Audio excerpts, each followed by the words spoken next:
objections or problems with? None of the state.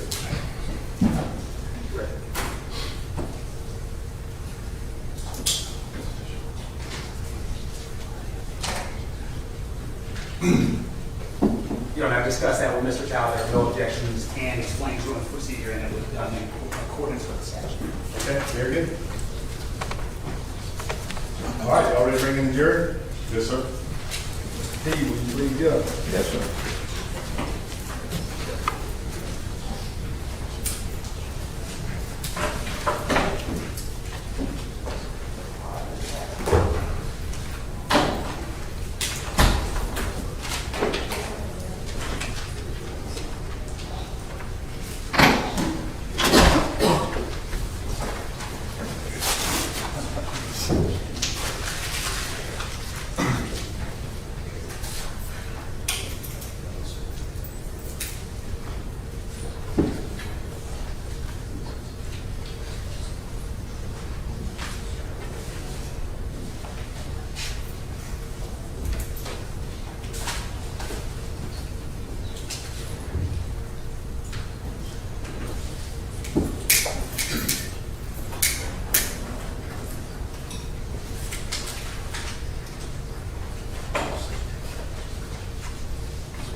So juror number 259 will now be a part of the panel.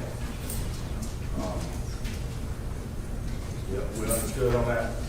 And you will join the, oh, you're already down there, okay. So Mr. Colbert already told, thank you, Mr. Field. All right, ladies and gentlemen, we are about to begin the case of State versus Chow. Again, I want to thank you for your important responsibility of jury service. As I told you earlier, without folks like you willing to serve, our justice system simply cannot function. I want to introduce a few folks. You've already met Mr. Colbert. He's our chief bailiff. And any of the folks that with the yellow coat, they are sort of your eyes and ears this week. They're here to help you if you have any questions, any problems, any concerns. They'll get you to and from the jury room. If you need to address me with any issues, you would notify them. But again, they're here to help you.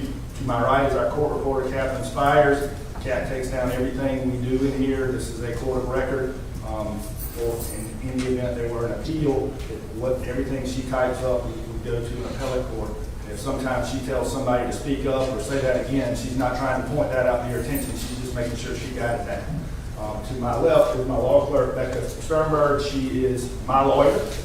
She is a lawyer that assists me with my duties. And further to my left is Olivia Miller. She is a law student who is visiting with us for 2 weeks. So I just wanted to, if you were wondering why there were who folks were in the courtroom, that's who they are.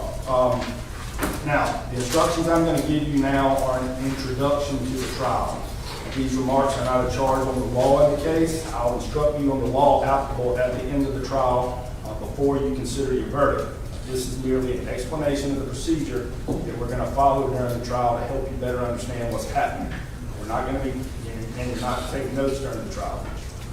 The defendant is charged by warrants and a subsequent indictment filed in this court with the crime of murder. The elements will be explained to you later. The warrants and the indictments are simply the charge by which this case is brought into court and is not in any sense evidence of any of the allegations it contains. The defendant has pled not guilty to the indictment. Therefore, the state has the burden of proving each of the elements of the crime beyond a reasonable doubt, and it's your duty, ladies and gentlemen, to decide whether the state has met that burden. Your purpose as jurors is to find and determine the facts. You are the sole judges of the facts. If at any time I make a comment regarding the facts, you must disregard it. You are to determine the facts from the testimony you hear and other evidence introduced during court. It's up to you to determine the inference which you feel may properly be drawn from the evidence. It's especially important that you perform your duty of determining the facts diligently and conscientiously, because ordinarily there is no way to correct an erroneous determination of facts by a jury. If I make an error of law, there are appellate courts in our state that will correct me, but they don't get to go into the jury room, so it's important that you are conscientious in your duty. Now, on the other hand, and with equal emphasis, the same rules that make you the judge of the facts make me the judge of the law. The law is given by the court is the only law you may consider. You must accept and follow it even though you may disagree with it. I can't tell you what the facts are, and you can't disagree with me about what the law is or should be. Your job is to take the law as I give it to you and apply it to the facts as you find them from the testimony of the witnesses and any other evidence that's introduced. After doing all that, you will render your verdict under the oath that you're about to take as jurors. Until I advise you to begin your deliberations, you must not discuss the case with anyone, including your fellow jurors, friends, family members, and anyone involved in the case. You must decide the case based solely on the evidence presented to you here in this courtroom. That means during trial, you must not conduct any independent research about the case, about the law, by searching media, internet, websites, anything of that nature. After the case is submitted to you, you must discuss it only in the jury room with your fellow jurors. The attorneys and the parties in this case have been advised that they are not to talk to you at all. So if you see anyone involved in the case and they don't say hello, they're not being unfriendly, they're just following my instructions. It's important that you keep an open mind and not decide any issue in the case until all the evidence has been presented, the parties have made their closing arguments, and I have instructed you on the law. If you become aware of another juror's violation of these instructions, you must inform me immediately. In just a moment, the solicitor will make what's called an opening statement, in which the solicitor will explain to you the issues in the case, or at least what the solicitor thinks the issues are. Counsel for the defendant may also make an opening statement, although he is not required to do so. What the attorneys tell you during opening statements is not evidence in the case. It is only their contention as to what the issues are or what they believe the evidence may show. After opening statements, testimony will begin. It's your responsibility to determine the guilt or innocence of the defendant, and your verdict must be based solely on the evidence as it is presented to you in this courtroom during the trial and on the law as I instruct you during and at the close of the trial.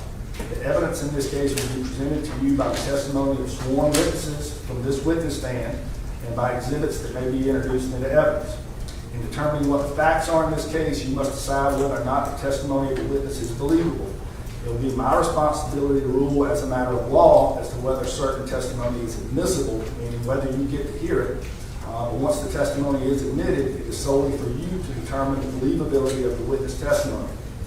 In deciding whether to believe a witness, you have the right to consider the interests of the witness, the bias of the witness, the prejudice of the witness, the opportunity for the witness to have seen the matters and things about the witness may testify, and the way the witness acts on the witness stand.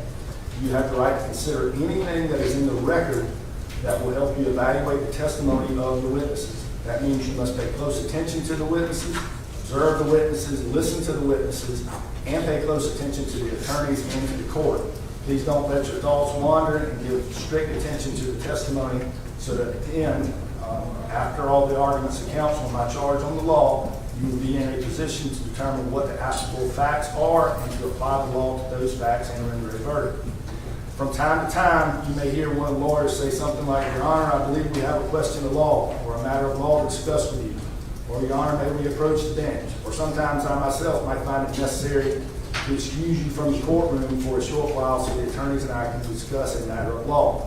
The reason for this is you are the judges of the facts. And sometimes when I'm discussing matters of law with the lawyers, it may be necessary for me to make some comment as to the facts in connection with a ruling or whether or not a particular law applies.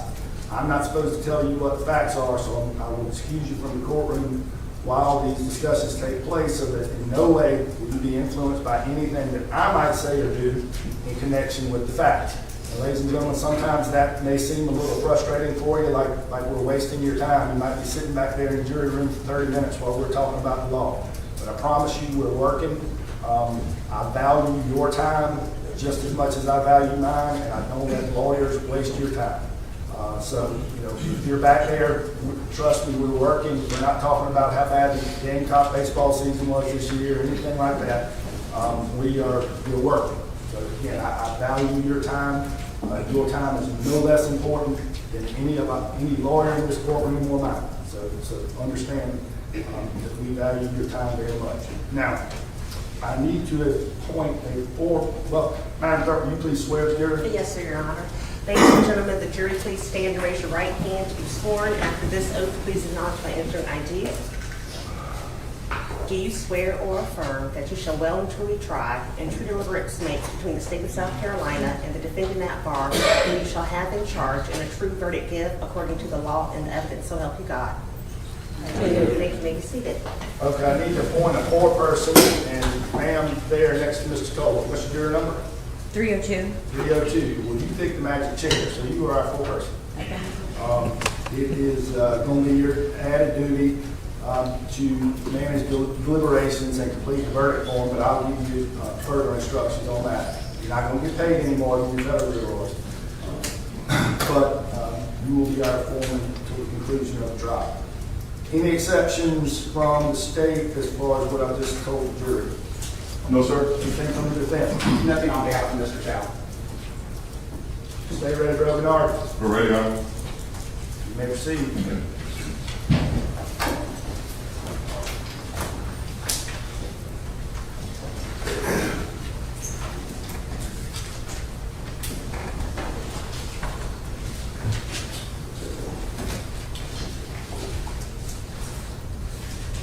Please report. Yes, sir, Solicitor. Counsel, Mr. Kent, Mr. McCullough, Mr. Sorley. Ladies and gentlemen of the jury, what is the value of a human life? To grieving parents who've lost a 14-year-old to senseless acts of violence, a human life is priceless. But on May 28, 2023, Chow, the defendant in this case, determined that Cyrus Carmack Belton's life was worth less than 4 bottles of water. I say this because in May of 2023, Chow, the defendant in this case, was the owner of a convenience store and gas station on the corner of Park Lane and Springtree here in Columbia.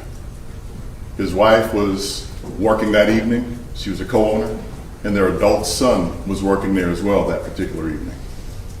It was around 8 o'clock or so p.m. that Cyrus Carmack Belton, a 14-year-old, walked into that store. And he had on a red hoodie with a small pocket in the front. He was carrying a black backpack. We know this to be true because the defendant in this case, Chow, had an intricate camera system that captured almost every interaction within that store and multiple camera angles. He also had camera angles outside of the store, on the premises of the store, and immediately adjacent to the store, so you could see what happened at the beginning of Springtree as his property ended. So Cyrus walked into that store, red hoodie, small pocket in the front, black backpack, and he walks in and he immediately is asked by the co-owner, Alice Chow, to remove his backpack. That's store policy. Cyrus complies, does exactly what he's asked to do. He puts that backpack on the cooler and begins to walk around and browse throughout the store. He goes aisle to aisle, browsing, looking around, looking at the candy, looking at waters, looking at other things in the store. And Alice is directly behind him, watching everything that he does. When he walks to the front of the store, she watches. When he walks to the side of the store, she watches. She leans against posts and watches everything that he's doing as he walks through that store. Their adult son, Andy, is working the counter, and he's watching as well.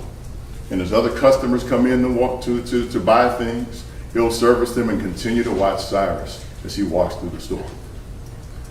Finally, Cyrus walks to that back right corner of the store. And again, we know this to be true because of that intricate camera system that Mr. Chow installed. He walks to the back. He opens a water cooler, leans the water cooler against his left shoulder, and takes out 4 bottles of water. 1, 2, 3, and 4. And after a second, he pauses and methodically puts all 4 water bottles back into that cooler. 1, 2, 3, and 4. He closes the cooler and begins to walk back towards the front of the store. And it's at that point that the verbal confrontation begins. And I say confrontation because Cyrus said nothing. The co-owner of the store, Alice Chow, asked if he needed help and eventually accused him of stealing water, told him to empty his pockets. The adult son, Andy, who was watching, said the same thing. You took some water. Give us back the water. Cyrus said, I took nothing. I didn't take anything. I didn't take anything. And they continued to verbally attack him, accusing him of stealing water. Interestingly enough, if you look at that intricate camera system, Cyrus is telling the truth. He took nothing from that store that day.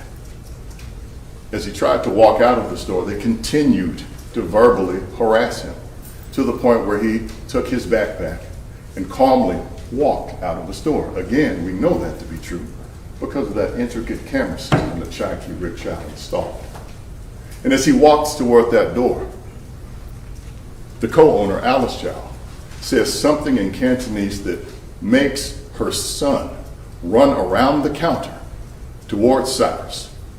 And then Chow, the defendant in this case, comes from out of an office in the convenience store, armed with a .45 caliber Glock pistol, and follows Cyrus out of that store.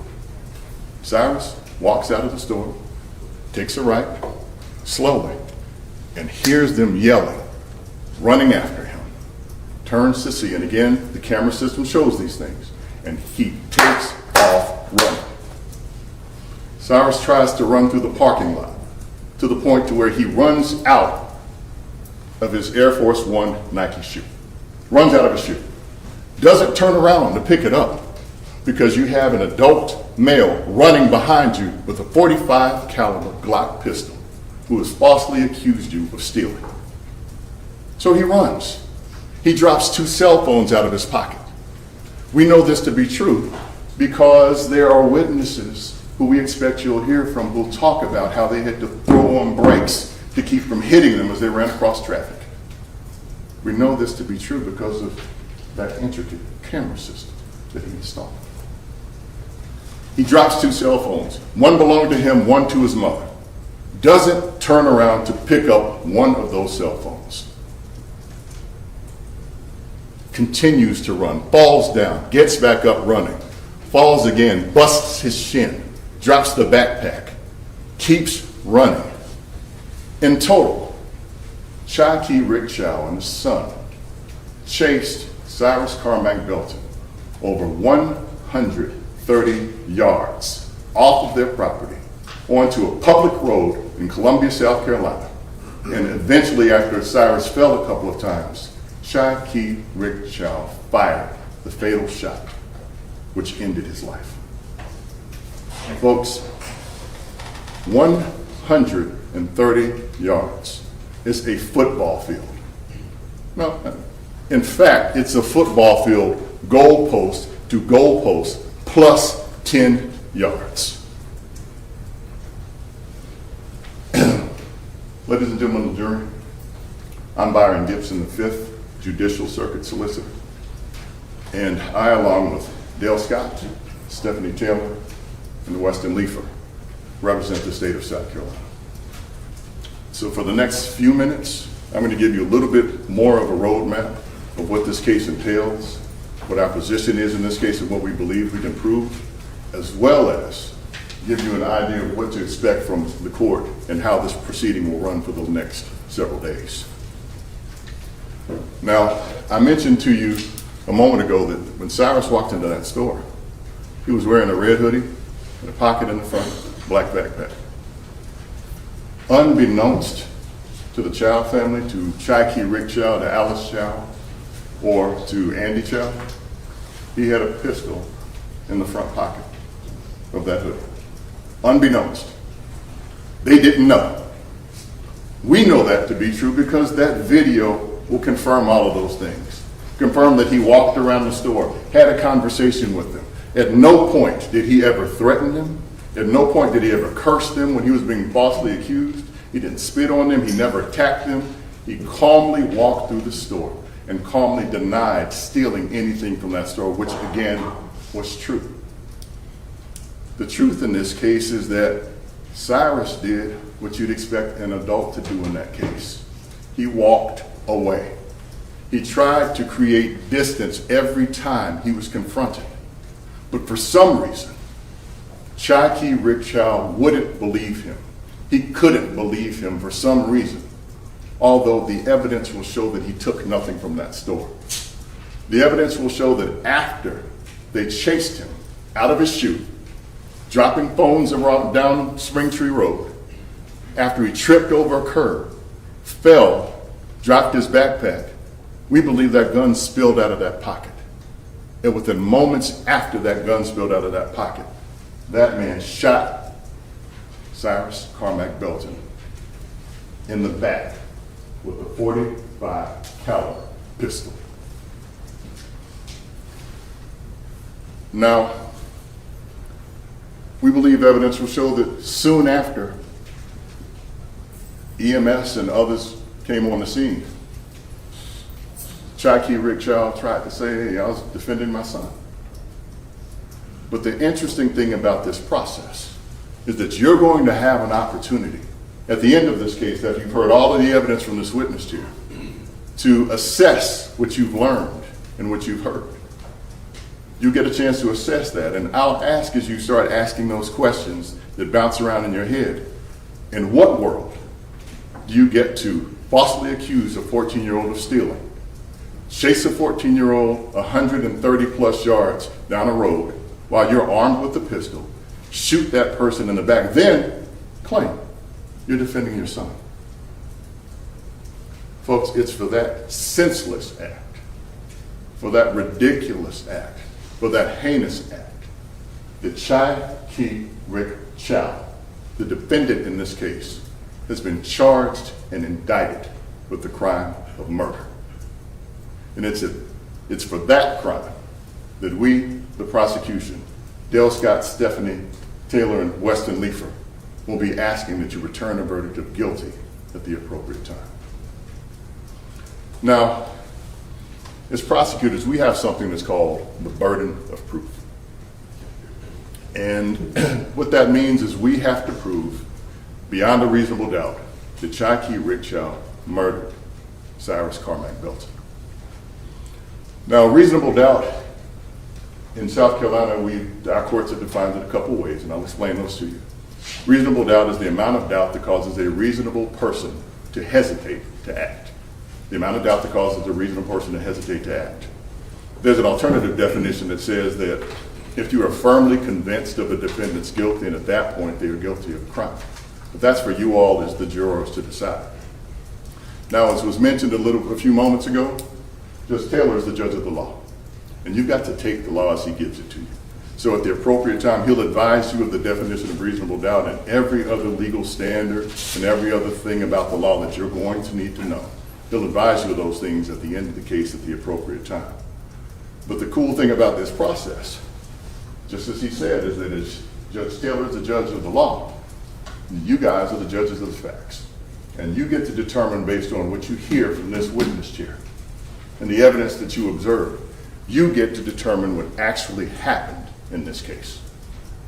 So you're probably asking, all right, well, how am I supposed to do something like that? How am I judging people about, as a witness? I suggest to you that just as you are judging my credibility and believability right now, that's a skill that you've developed over all these years that you've been walking this earth. I suggest to you that when you parked your cars this morning, you didn't leave your common sense in the parking lot. That's what you're using to assess credibility and believability. And that's what you'll be doing with each of the witnesses that comes up here. You'll judge that. You'll talk. You'll have an opportunity to determine if they had motive to say what they say, if they could observe the actual things that they're saying they observed. If they have some reason to change or to try to tell a story in a way that's going to help them. You'll get a chance to make those determinations at the appropriate time. And we'll ask that you do that. A couple moments ago, each of you guys took an oath to well and truly try the facts of this case. And what that essentially means is that you got to try the facts of this case, not some stuff that you may have heard out there, not some preconceived notions, not some ideas that you may have, but from the evidence that you hear in this jury room this week in this case. That's what you've got to do. Folks, I ask that you resist the urge to turn this trial into some type of commentary about youth and guns, because it's not about that.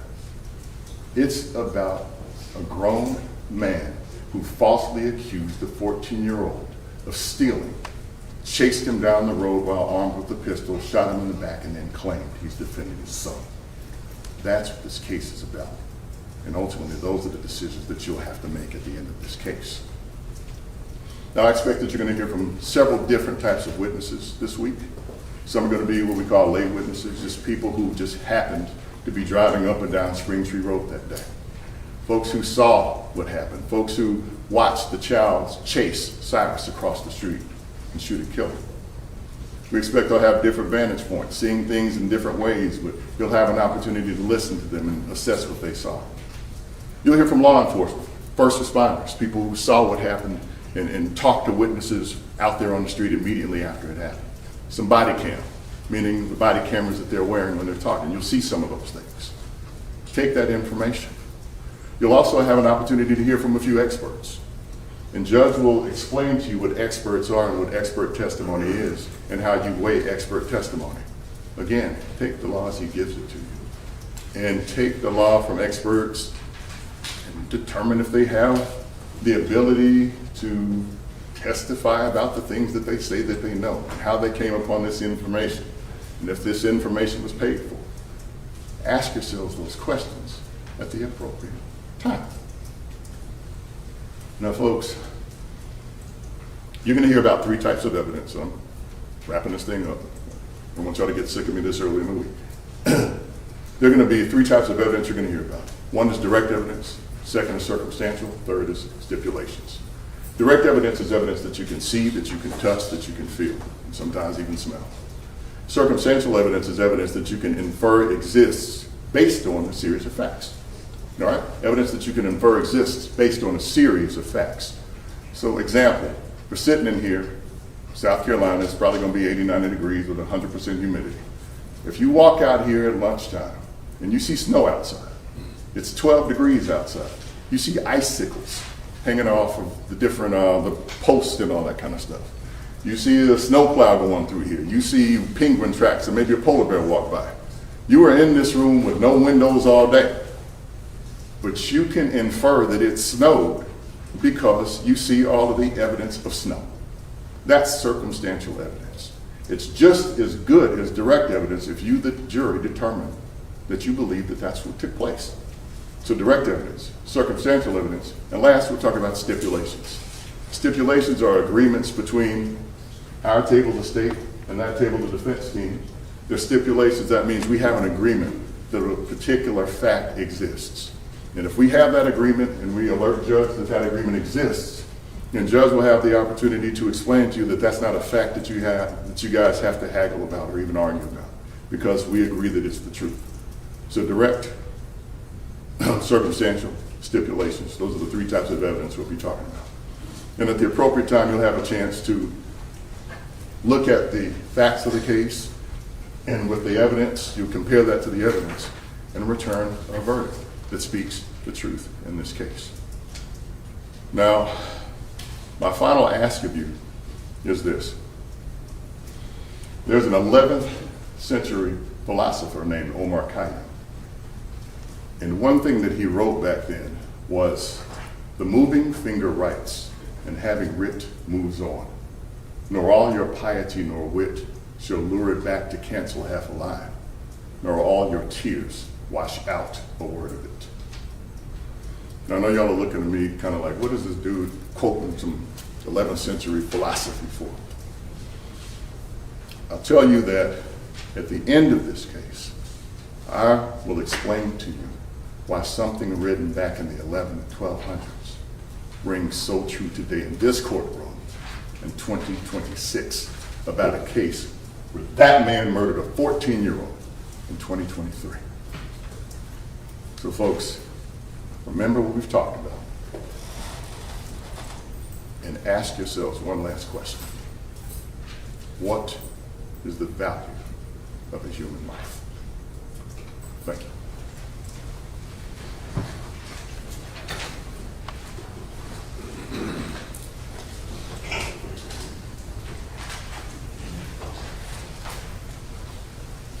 Praise the court. Yes, Mr. Swearer. Solicitors? Yes, sir. Ladies and gentlemen of the jury, good morning. My name is Jack Swirling. We met briefly yesterday when we were doing the jury selection. And it's my position at this point to go ahead and give you a defense opening statement. And I appreciate you being here. Thank you for being here, and I hope that you find this experience on your part to be an interesting experience about looking into your judicial system. We spent, let me just back up a minute. My good friend, the solicitor, just gave an outstanding opening statement himself.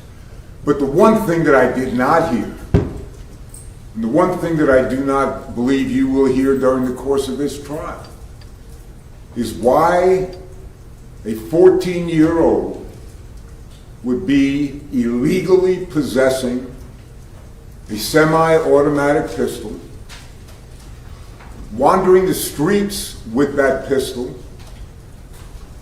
with a laser attached to that pistol. A laser to go ahead and ensure better accuracy when you fired the weapon. A semi-automatic pistol that was loaded, the magazine was loaded, and there was a bullet in the chamber. It was illegally possessed by this young man. He illegally entered the store because there was a sign posted, it's illegal to go ahead and enter the store with a weapon. Versus what Mr. Chow did. Mr. Chow had a concealed weapons permit. He never drew his weapon. He was authorized to have a weapon, but he didn't draw that weapon until his son was in danger of being shot. The solicitors, in this case, want to frame this case. It was all about a bottle of water. It was all about someone wrongly accused of shoplifting in the store. But nothing else matters to the state in this situation as to why this young man had that weapon, why he carried that weapon. Because if he didn't have that weapon, he never would have had a weapon to draw on Andy Chow. He never would have had a weapon to put Andy Chow in danger. And he never would have had a weapon that would cause Mr. Chow to believe his son was going to be shot and have to make a split-second decision as to whether or not to go ahead and fire that gun and protect his son. There's going to be a lot of questions in this case, a lot of things that you're going to have to resolve. But I wanted to go ahead and tell you why this case is framed the way the state is doing it, because they don't want to explain why that young man had a semi-automatic pistol, loaded, bullet in the chamber with a laser, entering the store, wandering the streets. They don't want to explain it, because you know what? They cannot. We went through a jury selection process yesterday that's carefully designed to go ahead and make sure that 12 people who will eventually decide this case, 12 people from Richland County, who are fair and impartial, who do not have any preconceived opinions, who've come in here under oath and said, I may have heard about the case, but I have not formed an opinion about it. I'm willing to listen to the evidence and the law that the judge gives me and decide this case fairly and truly and honestly.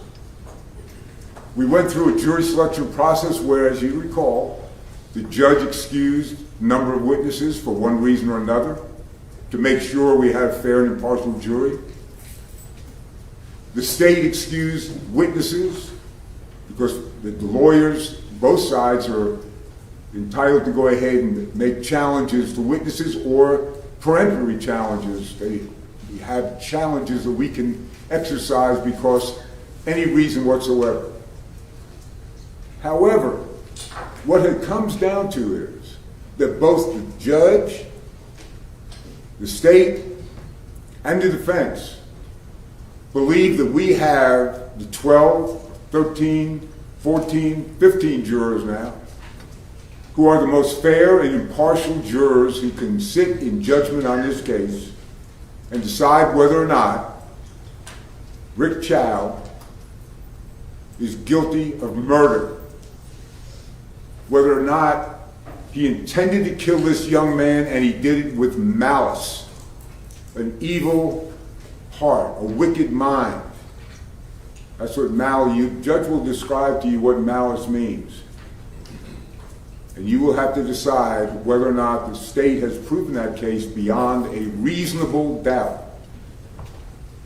So we are satisfied, we are content that we have the best jurors that could have come out of Richland County to decide this case, and we have faith in you. Rick Chow has pled not guilty to this offense, and that places on the state the burden to prove guilt beyond a reasonable doubt. Now, I just want to cover a couple of legal issues, legal principles with you. One is, as he sits over there right now, and throughout the course of this trial, all the way through, he is presumed to be innocent. That's not just a legal fiction. That's not just something you hear on TV and Law and Order or some other one of the great police shows or law enforcement shows on TV. The presumption of innocence is the bedrock of our judicial system. Everybody accused of a crime is presumed innocent unless and until the state proves guilt beyond a reasonable doubt. That presumption of innocence is so strong on our law that you are to consider and presume Mr. Chow innocent unless and until, at the end of the case, after you've heard all the evidence, after you've heard the judge's instructions on the law, you go in the jury room and 12 of you agree, 12 unanimously agree, that the state has proven guilt beyond a reasonable doubt. That presumption of innocence does not disappear during the course of this trial. Now you may say, well, that's kind of difficult. It is our law. It is what makes us different than everybody else on the face of the earth. The state has to prove guilt beyond a reasonable doubt, and until you go in the jury room and decide that the state has met its burden of proof, he's presumed to be innocent. Now, proof beyond a reasonable doubt doesn't just mean any doubt, but you have to prove the case beyond a reasonable doubt.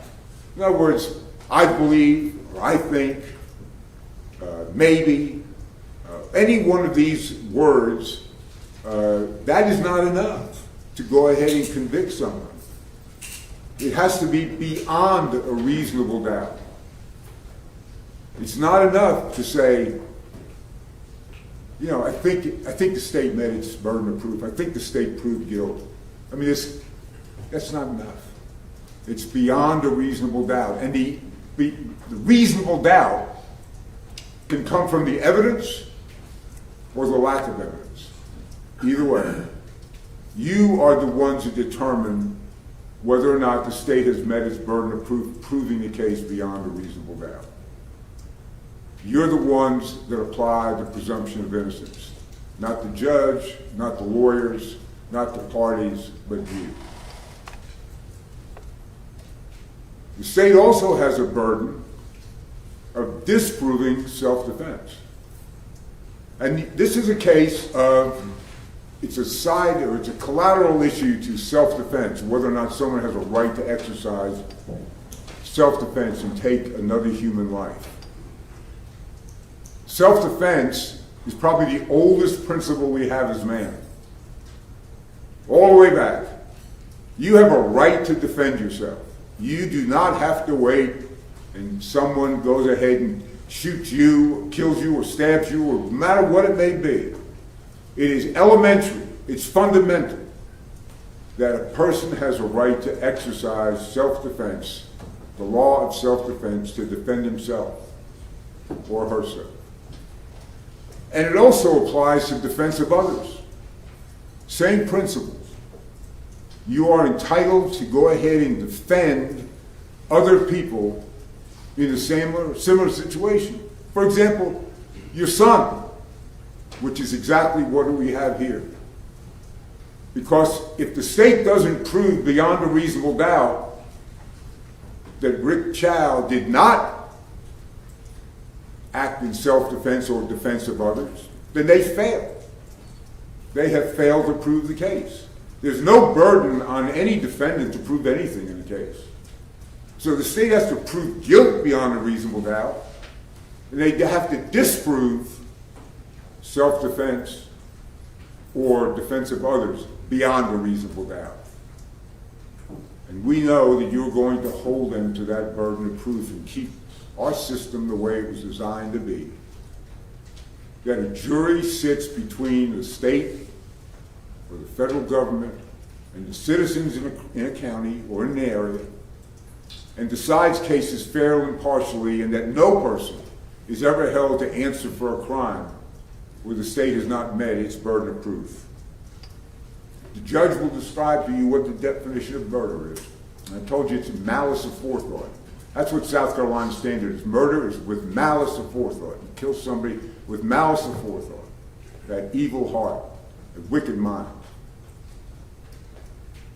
The offense of murder also requires, as the judge will tell you, a criminal intent. You have to have a criminal intent to go ahead and be guilty of a crime. You have to intend the crime. And the judge will explain that to you at the end of the case as well. And I'm not going to go into the details of it, but I just want to turn these principles over to you so you know what we're talking about. Self-defense, defense of others. Was there a reasonable belief or an imminent danger? Was the imminent danger, and you believed it was reasonable, and it was reasonable, that someone's life was in danger, your own life or the life of a loved one, like Andy Chow? Under those circumstances,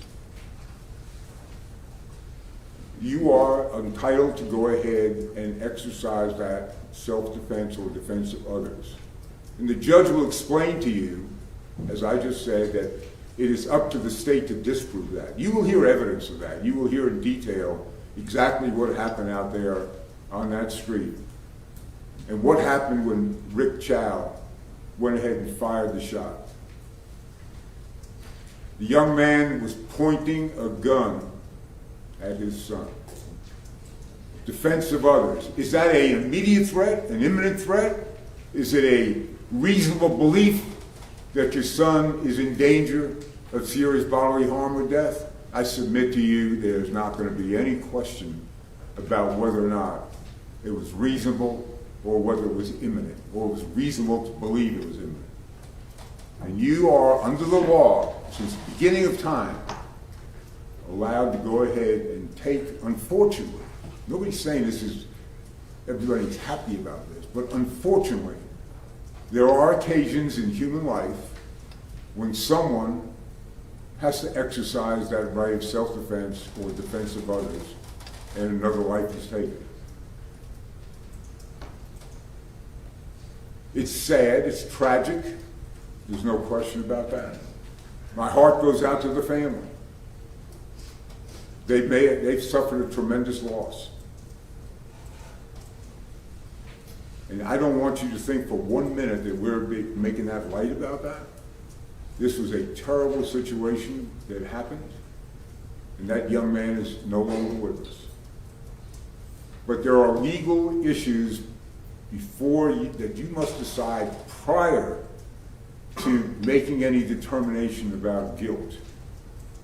And I submit to you right now, that the state will not and cannot meet its burden of proof, proving guilt beyond a reasonable doubt, proving murder, malice of forethought beyond a reasonable doubt, criminal intent beyond a reasonable doubt, or disprove defense of others, as a judge will explain it to you. Now, how do you decide that? Well, you're going to listen to the evidence. You're going to hear the law by the judge, and you're going to make your decision based upon that evidence that you hear and the law that the judge gives you at the end of the case. There's no schooling. We don't have any class as to how to go ahead and determine that. But I will tell you this. Reasonable doubt is something you use and exercise every single day when you make the important decisions in your life. Should I go to that school? Should I buy that car? Should I buy that house? Do I need this? Do I need that? You weigh the factors, both the pros and the cons. And no matter what the pros and cons are, you're still entitled to go ahead and make that purchase or go to that school or go on that trip, even if it all adds up to being not the right thing to do. But when you come into a courtroom, it's completely different. Because if you have a reasonable doubt, if things just don't make sense, if it doesn't add up, one thing after another make sense, and come to a conclusive decision that the state has proven guilt beyond a reasonable doubt, you can't disregard that. The oath that you just took requires you to find someone not guilty or not proven is another way to look at it, not proven beyond a reasonable doubt. Submit to you at the end of this case, again, hearing the law and the evidence or the lack of evidence, you will come to that decision that the state has not met its burden of proof as to proving the case or disproving self-defense or defense of others. You look at the evidence, you listen to the witnesses. Are they consistent? Have they told the same story, the same, everything that they've seen, everything that he did, is it consistent all the way through? Not only is it consistent between what they said, but consistent with what other people said. And not only consistent with what other people said, but is it consistent with the physical evidence that you know and that you see and is presented to you in the courtroom? You look at motive and interest and bias and prejudice to decide whether or not to believe a witness or the credibility of witnesses. You are the folks that decide the credibility of witnesses. I want to go ahead and, as I've said, it's a tragic situation. My heart goes out to the family that they've lost a terrible loss. Nobody can understand that. Nobody can in any way comprehend what it would be like to go there. And I feel sorry for these folks. And I feel sorry for the young man who lost his life. But it's also about the Chow family. Rick Chow and his wife Alice Chow. Rick was born in Hong Kong. Alice was born in Malaysia. They came here early on in life as students. They went to Louisiana, University of Louisiana. Rick Chow and Alice Chow became citizens of the United States, as proud American citizens as anybody could possibly be. They married. They had 2 children, Andy and Kenny, who've both gone to the University of South Carolina. Alice was a CPA, earned her CPA degree and a license. Rick Chow was a professor at Upper State Carolina for a number of years in computer science. These are motivated, energetic people who wanted to pursue the American dream, and they did. At some point, they wanted to go ahead and own a business, and that's how they came to buy the store that's in question today. They had that for about 10 or 12 years. They bought it as a Shell gas station, and they bought the store, and they operated it. Rick Chow really wanted to go ahead and form a business. So for 10, 12 years, they've operated that business.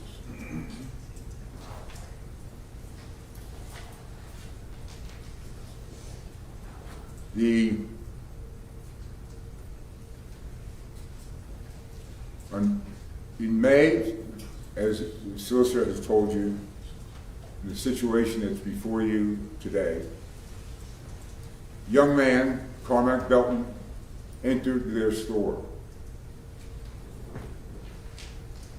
Now, when he entered the store, he had a backpack. Backpacks have to be put on the water cooler. It applies to everybody. They don't want anybody walking around in the store with a backpack. So everybody puts it on the water cooler. Mr. Belton Carmack did. Put it up. You will find out, we'll talk about what's in that book bag later on, but the young man entered the store, walked around, all around the store, not buying anything, looking at different merchandise, not buying anything, going to the water cooler, strangely removing 4 bottles one at a time, then strangely putting them back one at a time, looking nervous, his hands in his pockets, looking back at Andy Chow, looking back at Alice Chow, who was on the floor at that time. They were both in the store. in a nervous way. And they had a suspicion that he possibly had shoplifted something. Now, this is a store with thousands of small dollar items. A water bottle or any other item in the store, probably very little profit in it. So it's not about whether or not one item was ever taken, it's the cumulative effect and the losses that a store owner can feel from that. So they have a right to go ahead and look and see if anybody's taking anything.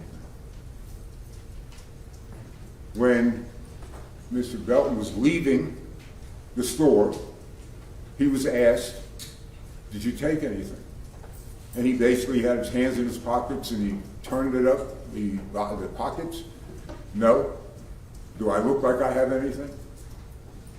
He was asked again, and at that point, he went to the water cooler, picked up the book bag, and at that point exited the store. There was no physical confrontation. There was no yelling at him, but there was a request, there was a question that he answered, but Andy Chow still felt that there was something about the way he was acting in the store, and he wanted to follow at least to see where he was going so they could report that to the police. He could report it to the police. But at that point, when they exited the store, Mr. Belton, Cormac Belton, started running. Now, he saw something that he thought, Andy Chow saw something and he thought looked heavy in his hoodie, in the pockets of his hoodie. And that could have been something that he took, like the water. Well, we now know that it wasn't the water, but it was a semi-automatic loaded pistol with a laser on it in those pockets. So he was telling the truth, that he saw something heavy in the pocket. The suspicion increased when the young man took off running. Why was he running? Why did he run? He did increase the suspicion at that point by running. And he really ran fast because he ran out of one of his shoes. He threw the phones down before he exited the parking lot. And he just took off as fast as he could. Now, reasonable to believe that he may have taken something? Absolutely. Reasonable to go ahead and follow him to see where he was going, in what direction, so he could tell the police? Absolutely. And he wasn't going to tackle him, he wasn't going to hold him, he wanted to see where he was going. Rick Chow had come out of the office, and he saw his son outside, and the young man outside as well, and he saw him both of them take off running. Rick Chow, the defendant in this case, ran following his son and Mr. Cormac Belton because he was trying to see what was going on with his son, protect his son, make sure his son was okay. He did not know what was going on. He had nothing to do with the determination in the store, but he was going out there to protect his son, to make sure his son was okay. It's his son! And the young man hauled down the street, crossed over the street, ran down on the left side of the street toward the apartment complex. And at some point, he tripped, fell. Mr. Chow was behind him. Andy was somewhere, and you'll hear the testimony about it, somewhere in that area on the street. And actually, the young man hurt his leg, cut his leg. But when he got up, and by the way, he also threw his book bag into a ravine down there. Why? Do these things increase suspicion? Absolutely. It would increase anybody's suspicion. But when he came up, and Andy Chow saw that he had a pistol in his hand. It turned out to be the 9mm pistol. That one in the chamber was loaded and had a laser that had been attached to it, but the laser was found in the road, right near the road where the shell casing that was fired out of Mr. Chow's weapon landed. Now, Mr. Chow never pulled out that weapon. The state wants to talk about, well, you know, he ran from somebody who had a .45 automatic, semi-automatic. How would the young man know that? He didn't even see Mr. Chow. Mr. Chow had it in a holster the whole time. He did not pull out his weapon from the holster until I apologize. Just a Jackson. All right, overruled. Go ahead, Ms. Work. he didn't pull out his weapon until he was told by his son that the young man had a gun. And the young man, Andy being a young man as well, when he saw the gun, started backing up like this, had his hands up, backing up into the street. Mr. Belton pointed the gun at Andy Chow. Mr. Chow told him, drop it. He didn't drop it. Andy yelled out, he's got a gun. He's standing in the road. Mr. Chow is coming up, pulls his gun down. At that moment, at that split second, that frozen moment in time, Rick Chow sees a young man pointing a semi-automatic pistol at his son, who's backing up with his hands up, and Rick Chow fires his gun to protect his son. We submit to you that that was reasonable. It was a reasonable impression that his son was possibly going to get seriously injured or die at the hands of somebody who had a gun pointed at him, that that was a reasonable belief, and he fired his weapon under the law in defense of his son. As I submit to you, anybody in this courtroom, now you will hear a testimony that's consistent with that. What I'm telling you right now, it's consistent with what has been said in this case by the witnesses. And you will hear testimony from various people that you will find is consistent with that, that version of what I just told you is consistent. There's no question that that gun belonged to this young man. There's no question that that young man had that laser on that gun. As a matter of fact, you will see evidence, we submit that we'll be able to lay a foundation in our defense, that he was on social media the night before, wearing the same clothes, holding the same gun with a laser. There's no question about it. You'll be satisfied at the end of this case as about the direction everybody was, where everybody was placed, the direction where Mr. Chow was when he fired the weapon, where his son was, and where Mr. Carmack Belton was. All of that, I submit to you, will be consistent. Mr. Chow did not take any joy in what happened. It was chaos. Adrenaline is pumping. Can you imagine what you're thinking about when you had to go ahead and take that action to go ahead and, first of all, see your son with a gun being pointed at him by a 14-year-old, and then having to fire the weapon to protect your son? What was going through his mind, what was going through his heart, what was going through his head, wasn't something he did because he wanted to. He did it because he was trying to protect his son. But the state doesn't talk about the gun. The state doesn't offer any explanation or rationalization as to why that young man pulled that gun and was walking around with that gun in the streets of Columbia, South Carolina. Mr. Chow didn't just run away at that point. He rendered aid. He stayed right there at the scene. He started doing chest compressions. You'll hear that. The young man was regurgitating terrible things, terrible scenes. Cleaning his mouth out and giving him mouth-to-mouth resuscitation. You'll hear that. This is a man who acted with malice. This is a man who acted with criminal intent. I submit to you not.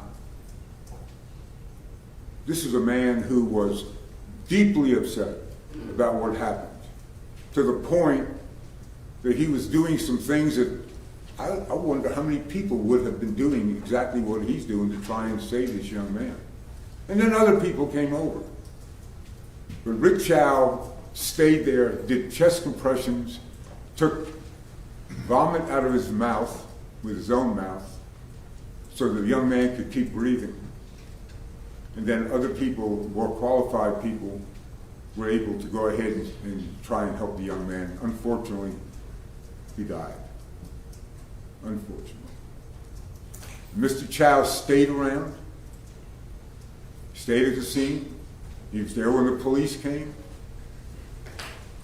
told the police what happened, gave a brief description. It was not an interrogation, it was not an interview, it was not a complete, what I would call an interview by law enforcement, but there were snapshots taken of different people, Andy Chow, Rick Chow, some of the people who were at or around the area there.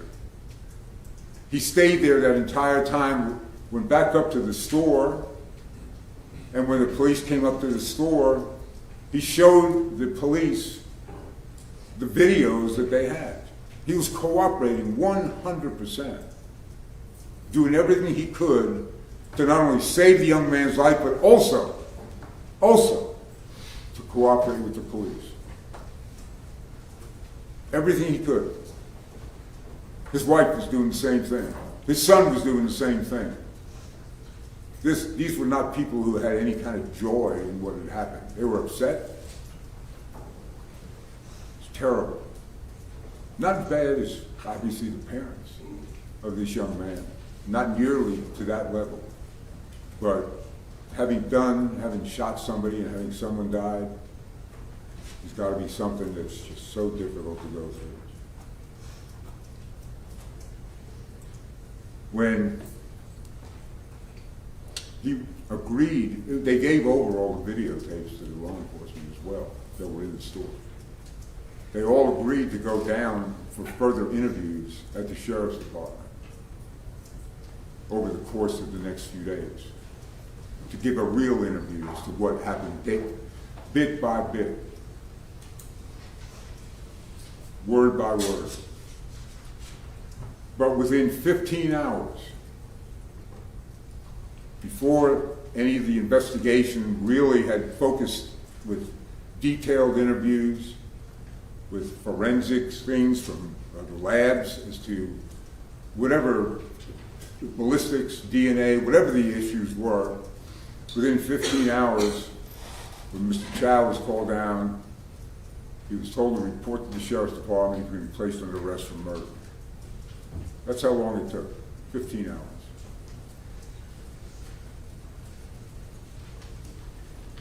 Ladies and gentlemen,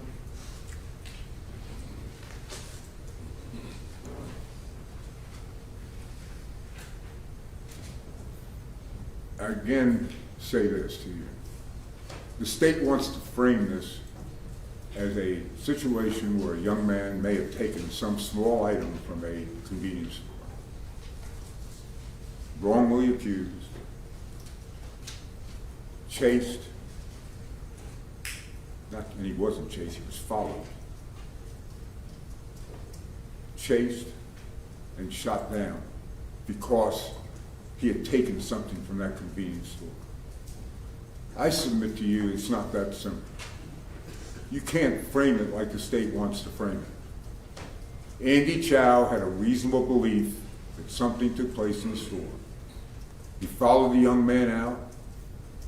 Rick Chow had a reasonable reason to go ahead and follow his son to see what was going on to protect his son. Andy, when he saw the pistol being pulled, as the solicitor pointed out, 130 yards down the road, he started backing off with his hands up, and his father saw that pistol being pointed at his son with and by a 14-year-old young man. We had to make a split-second decision to go ahead and defend or not defend, fire or not fire, to protect his son, his pistol. What should he have done? Because that's what the state is trying to get doing Monday morning quarterbacking. That's what it's all about now. I submit to you, and I'm going to sit down in a moment, and I appreciate you listening. There are 3 questions in this case. One of them is no particular order. But what was the 14-year-old doing walking around Columbia with a semi-automatic 9mm weapon in his book bag, in his hoodie, with a bullet in the chamber, illegally possessing that weapon, illegally walking into a store that barred people coming in with weapons? Another question is, would any reasonable person believe that their son was in imminent danger of death or serious bodily harm such that they had to exercise the right of self-defense? And what would any reasonable person, the third question, what would any reasonable person do under the same circumstances? Fire or not fire? That's something that everybody's going to have to think about. Mr. Chow told him to drop the gun. He didn't. Mr. Chow had the gun in his holster. He didn't pull it out until he saw it, or his son said he's got a weapon. Again, he made that split-second decision. There was no malice. It doesn't even fit the definition of what murder is in South Carolina. With malice, protecting your son. No criminal intent. Fired one shot, stayed there, tried to render aid, life-saving aid, and cooperated with law enforcement. Stayed on the scene.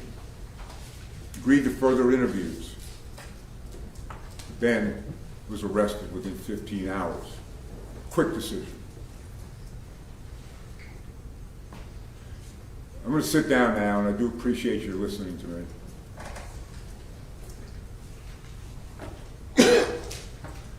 I submit to you there's one scenario more frightening than a man walking around the streets of Columbia with a pistol, semi-automatic pistol, one in the chamber, just walking around town with a laser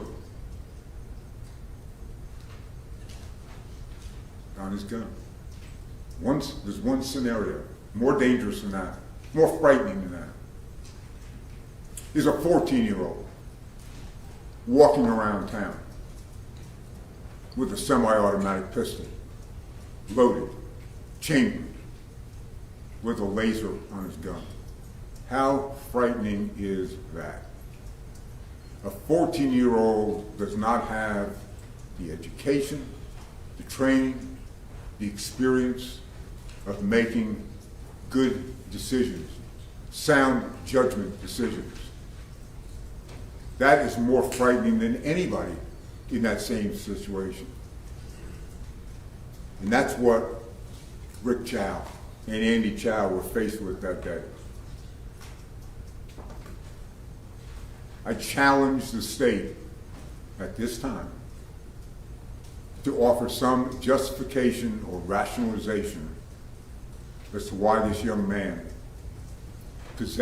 illegally possessed a semi-automatic pistol with a laser and entered a store with that. Whether the merchants knew it or not, that is not the issue at this point. But why? You're entitled to know why. At the end of the case, we hope that you will find that they have not met their burden of proof.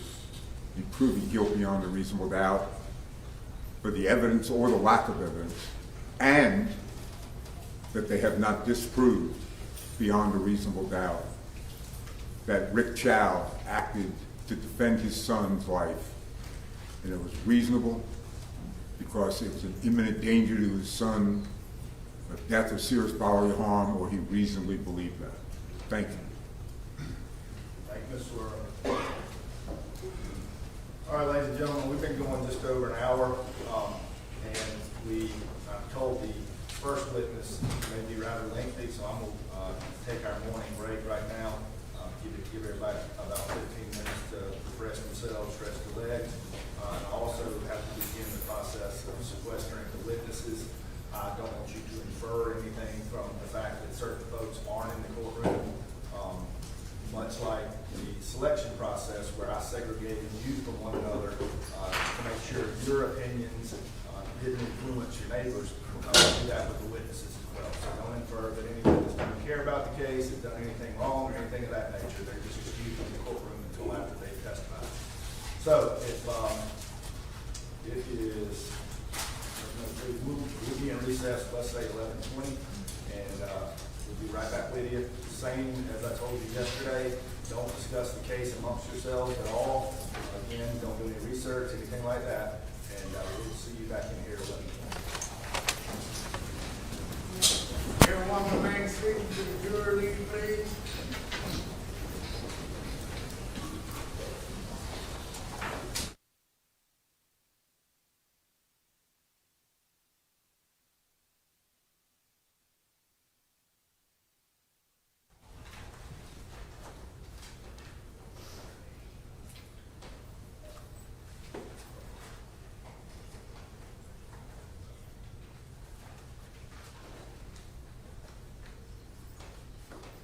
All right, any exception to my instruction on sequestration from? None on behalf of Mr. Chow, Your Honor, pursuant to the court's ruling, we will have everyone who was on our witness list that we gave to the state, experts including, will be out of the courtroom until they're called to us. Okay. And under the fence. Very good. We'll be at ease until 11:20. Thank you.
codes, so we've gotten that taken care of through the bailiffs. Second, well, let's keep our question, how does lunch work? Priorities. Do we leave as yesterday for an hour? One truck, we'll take it an hour and 15, an hour and a half break for lunch. It takes them a minute to get in and out of the courthouse for security and all that. That will be court's 11.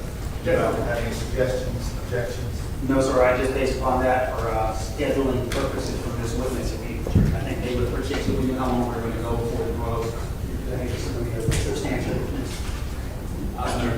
Okay. It'll be lengthy. No, I'm just saying what time the court will break, so we can have like a window when we would be breaking. Your Honor, it seems like you normally take a 1 o'clock lunch. I tried to take it around 12:30 or around. I was sort of anticipating if you say this is lengthy, break after is direct and cross after. But if I have to, don't hold me to it. 45 minutes to an hour. Okay. We have no problem after we're done with this direct and breaking up and doing cross after lunch.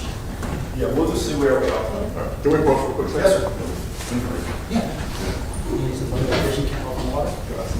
You need some limited edition camel on water? You get your can.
You're excused, Your Honor. Thank you, Mr. Toll. All right, ladies and gentlemen, I received your note. I'm informed that you were provided some refreshments, so I think they also have some snacks too that they can give you. As far as lunch, I'm not going to starve you like yesterday. You typically try to take a break for lunch, excuse me, depending on the witness schedules, around 12:30 to 1. We'll take about an hour, 15, an hour, 30 minutes, because I know we all have the process of getting parked and getting in through the metal detectors and all that good stuff. But we're looking to try to break today for lunch around 12:30 or 1, so sometime that day. So, no, I'm not going to make it work through lunch like yesterday. All right, solicitor ready? We are. State calls Derek Enish.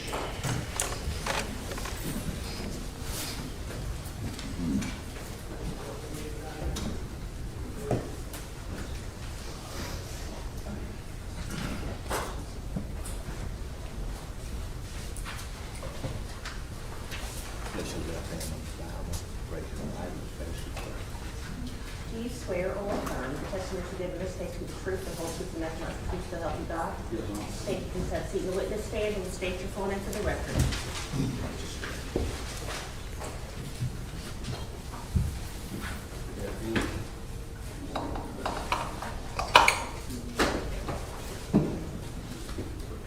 Okay, Mr. English, where are you employed right now? Great Falls Police Department. Okay. Was it Chester County? It is Chester County, yes, sir. Back in 2023, where were you employed? Richland County Sheriff's Department. Okay. And what were you, a deputy, road deputy back then? I was on patrol, yes, sir. Okay. Do you recall the night of May, or the late afternoon of May 28, 2023? I do. I was working on shift that night. Okay. What were you up to around 8 o'clock? We were dealing with a few individuals who broke into an apartment off of Ranch Road, and then I was dispatched to 7441 Park Lane Road. Okay. So you're dealing with, what'd you say, a break-in of some sort on one part of town, and then you said you're dispatched to 7441 Park Lane. Yes, sir. Okay. And what was that in reference to? The Park Lane call? Yes, sir. In reference to a shooting hit, so someone had got shot. Okay. What is that 7441 Park Lane Road? That is the Shell gas station. Okay.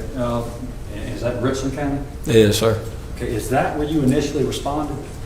I did, yes, sir. Okay.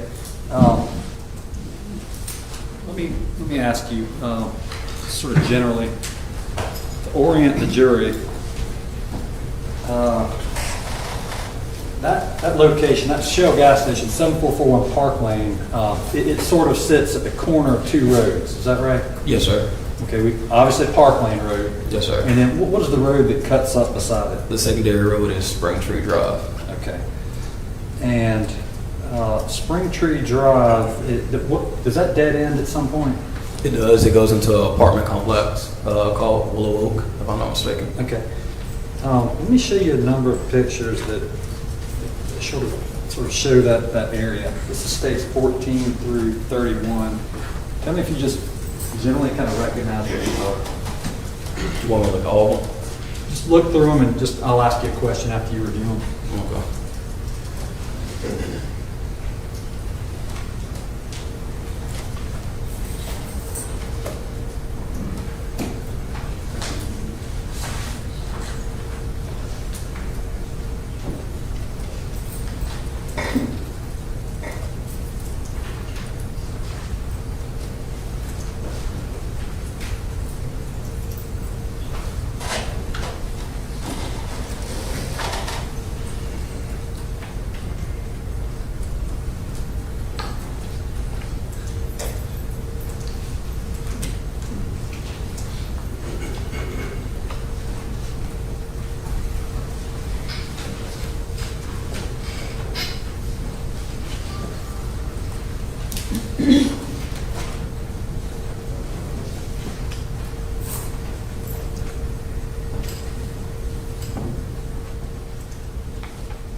Okay. Do you recognize those? I do. Those generally depict that area we were discussing, 7441 Parkland and then Spring Tree Drive right beside it. Yes, sir.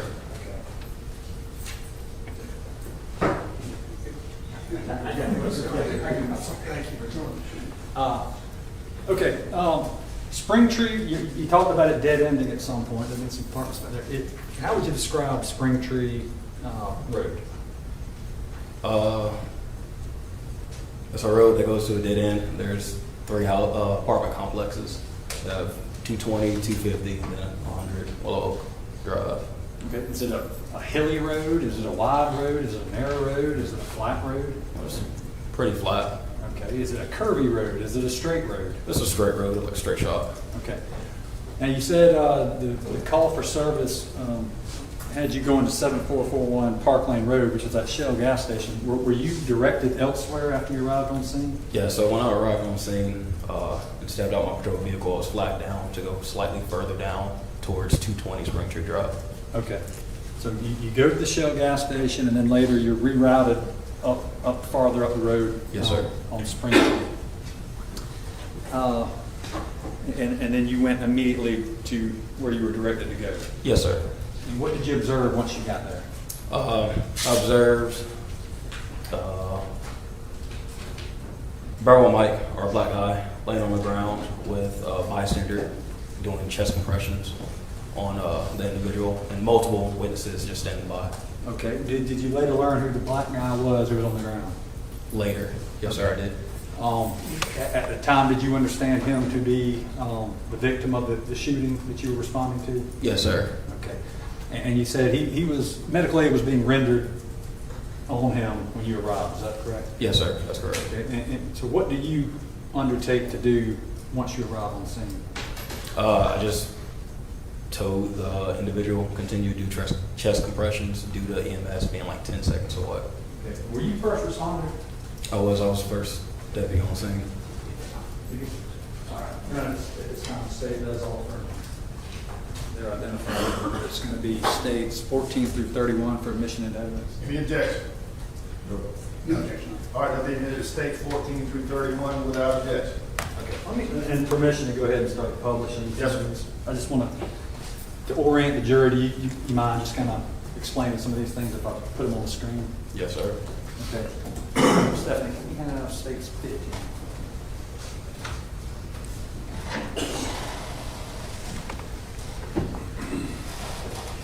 Okay, Deputy English, do you see states 15 there? I do. All right, if we're looking at stage 15, we're looking at the right side of this photograph. What road is that we're looking at? Like the one that goes up and down, correct? All right, that's going to be Park Lane. All right, and that red roof structure is what? That's going to be Shell gas station. Okay, the road that cuts between from Park Lane and then goes to the left of the picture is what road? Spring Tree Drive. Okay, and that's what you were describing earlier. Yes, sir. And these are the apartments we see the roofs of. If we're looking at stage 15 and we're looking from right to left, on the left side you see some swimming pools and whatnot. Those are the apartment complexes you're talking about. Yes, sir. That would be 220 Spring Tree, and then a little further down would be 250 Spring Tree. Okay. And so your testimony is you arrive at 744 on Park Lane and you're directed farther down Spring Tree. Yes, sir.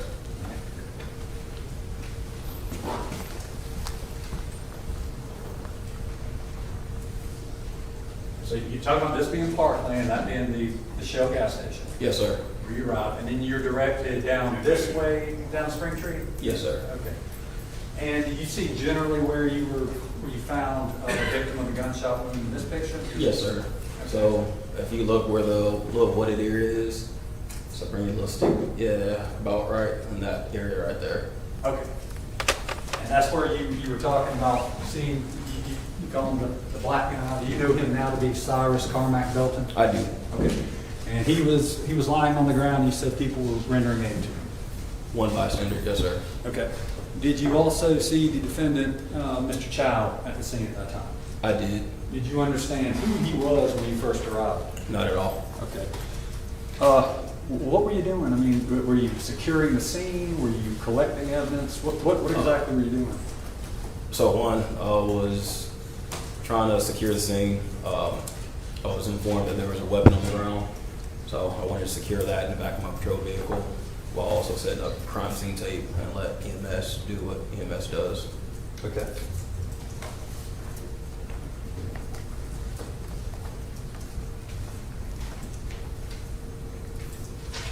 When you left the 7441 Park Lane to go to where the victim was, did you walk up the street or did you drive your car up the street? I drove my patrol vehicle. Okay. How would you describe the distance between that Shell station to where the victim was found on the ground? I'll say about 130 yards. Okay. I mean, would you describe that distance as being significant in any way, or Yeah. why did you walk from the gas station up to the? It seemed pretty far.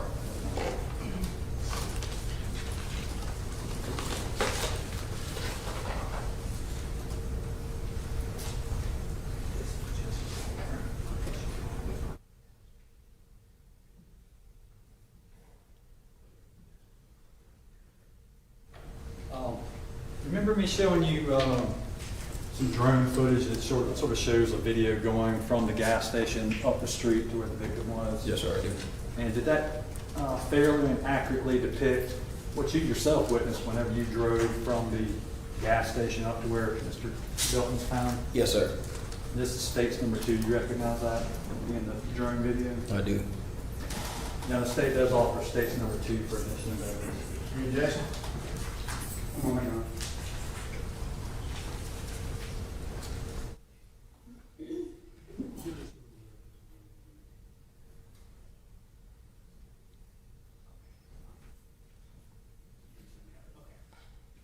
Now, the state No, also- subject to conversation, no objection.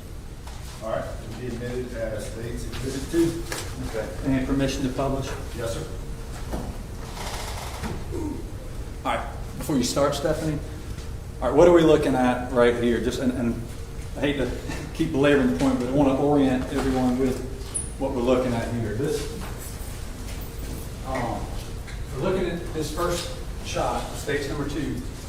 We're looking to the left. First of all, is that the Shell station at 7441 Park Lane? That is All right. Now, Deputy English, if we're looking back this way, that would be Park Lane, right? correct. Okay. And then this road right here, we see a couple of cars on the side. That would be Spring Tree. That is correct. And of course, Shell gas station sits on the corner, Park Lane, Spring Tree, which you already testified to. Yes, sir.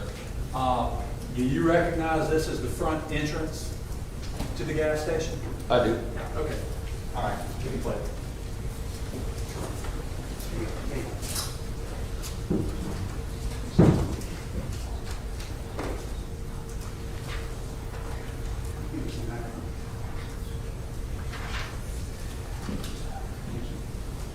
Okay. Press play.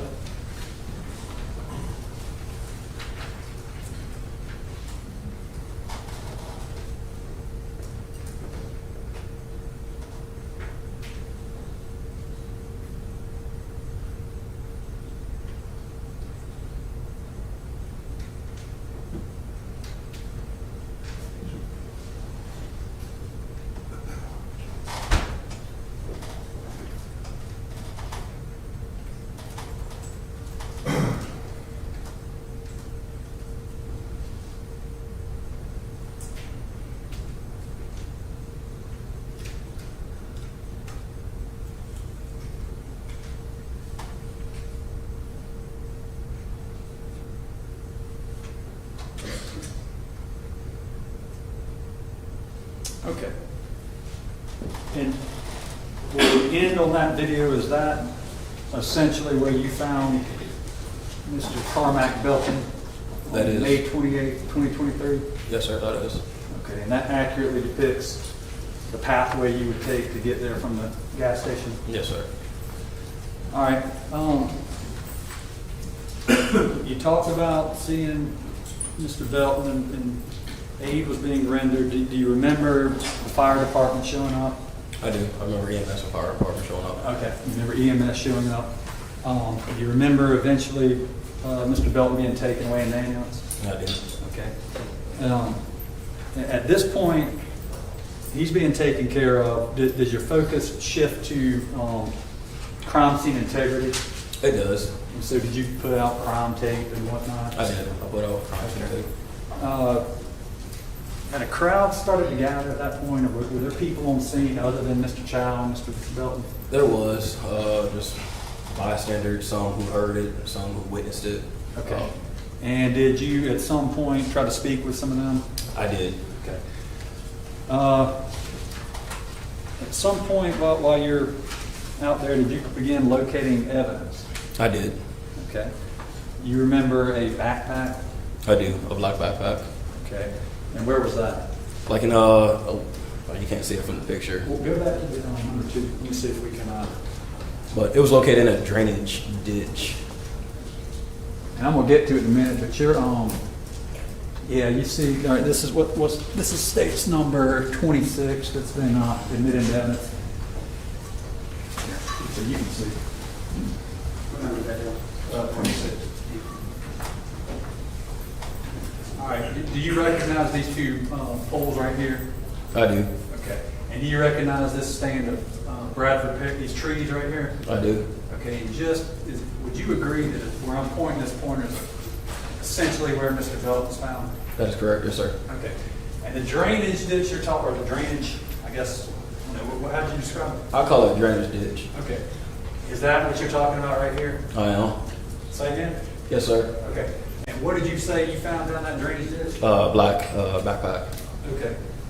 And did you come to understand who that belonged to? At the time, we didn't, but we later found out who it became. Mr. Belton's? Yes, sir. Or was associated with him somehow? Yes, sir. I mean, you collected? I did. Okay. What else in this general area that we're looking at, state number 26, did you locate? A shell casing, Okay. and then a tactical light. Okay. Were you wearing a body-worn camera at the time? I was. Okay.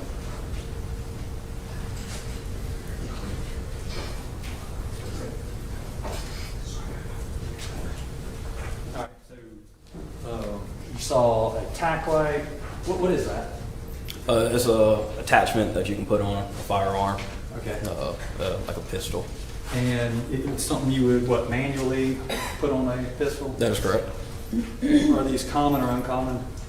Pretty common for people who shoot, I guess, towards the nighttime. Okay. And what do? They provide like a flashlight. Some have like a laser too to help with accuracy, Yes, sir. help with vision. Do you own pistols with tack lights? Me personally? Yeah. Have you ever been issued one, or have you ever? At the sheriff's operated? department? Yes, sir. Okay. And you say they are not uncommon. That's not uncommon. All right. What else did you find? You got the backpack. You got a tack light. And the tack light was attached to a gun or not attached to a It gun? wasn't attached to the gun. Okay. And it was just lying somewhere in this vicinity here? Yes, sir. It was located near the shell casing that Okay. I also located. And so you found a tack light and you found a shell case? Yes, sir. Okay. And did you mark those in any way? I did. You said, started to ask you at least, you had a body-worn camera at the time? Yes, sir. And it was operational? It was. Okay. Let me show you states number 1, see if you recognize this. I do. Okay. And does it, now with the exception that the court, the state, and defense is muted portions of it. Okay. And you watched that earlier today? I did. And aside from that, the agreement with everybody that portions would be muted, does it fairly and accurately represent what you yourself witnessed? Yes, sir. May 28, 2023? Yes, sir.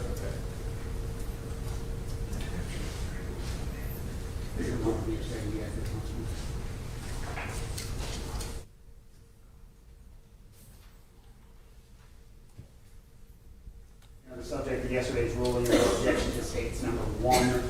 We've also been given states 32 through 43. Well, yeah. 32 through 43. Yes, Your Honor, 32 through 43, which are still from state 1. Can you move that up there? I'm sorry. Yes, sir. All right. United States at this time offers states number 1, permission to evidence, permission to publish. Subject to yesterday's pretrial motions, and it'll be admitted as stage 1 without objection.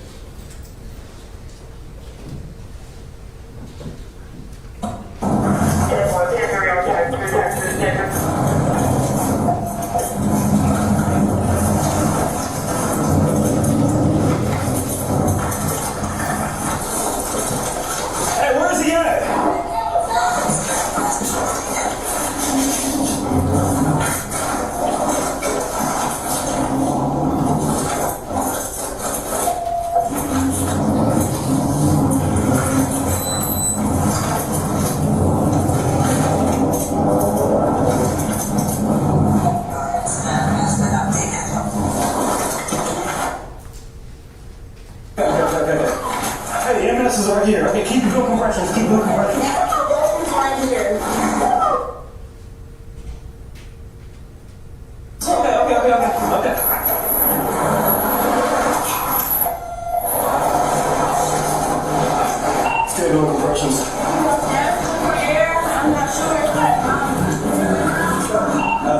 Okay, yes, sir, I see that. Okay. Keep doing compressions, man. The MS is right there.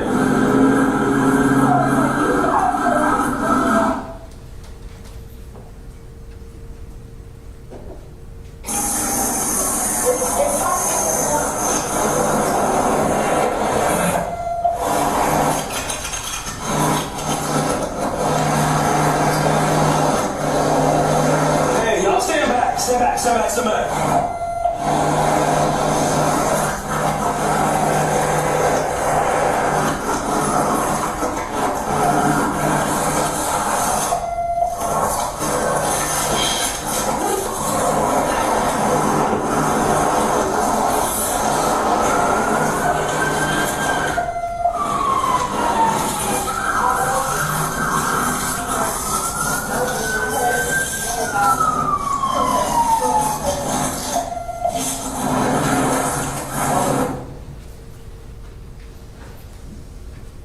I'm gonna need your information since you were doing compressions. How long were you doing compressions for? 30 minutes? Alright, cool.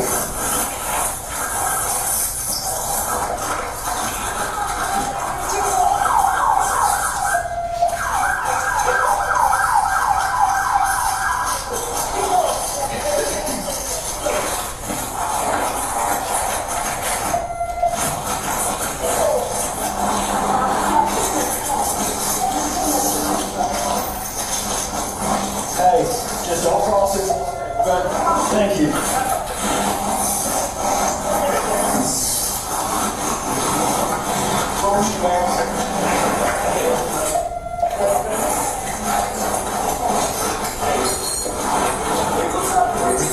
Free to walk through. 59 is in the back of my trunk. You hear me? 59 was placed right here is in the back of my trunk. I go down there, Sarge. I got it. You see it? I got it.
He's talking to me. He's not talking to y'all.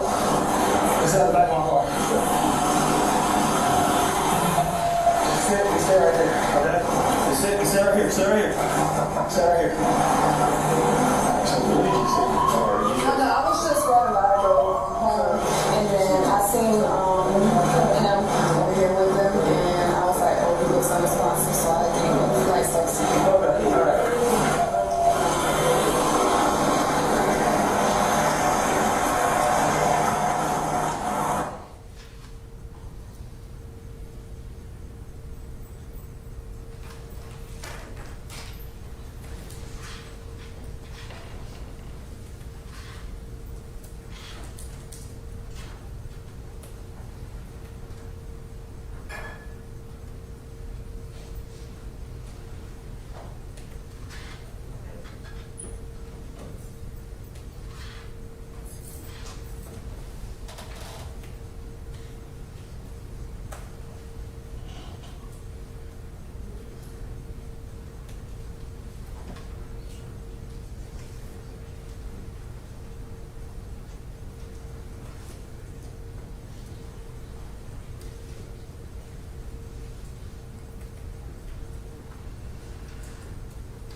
Hey, get over here. Get over here.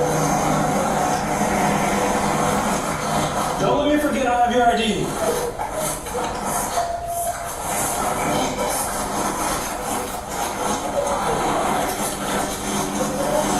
Yeah, I know. Hey, sir. Sit at the back of my car. Do not move. Thank you.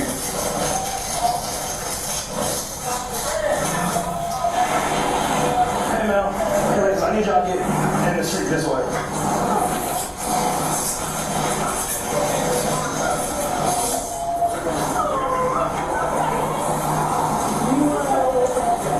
I need something else to tie to. I'm trying to do what you're about. I need something else right here. Establish. What's that? Hey, that's a flashlight. Sorry, that's a flashlight coming with it. Yeah.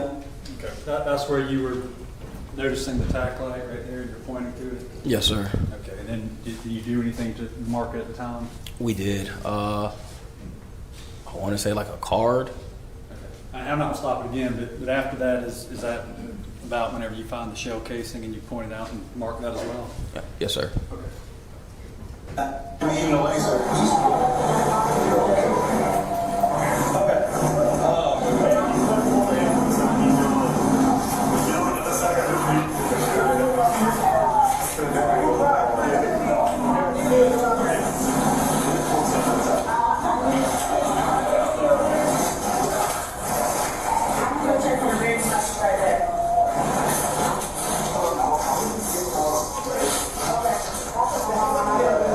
You have your ID? Alright. Can I do that for me? Thank y'all.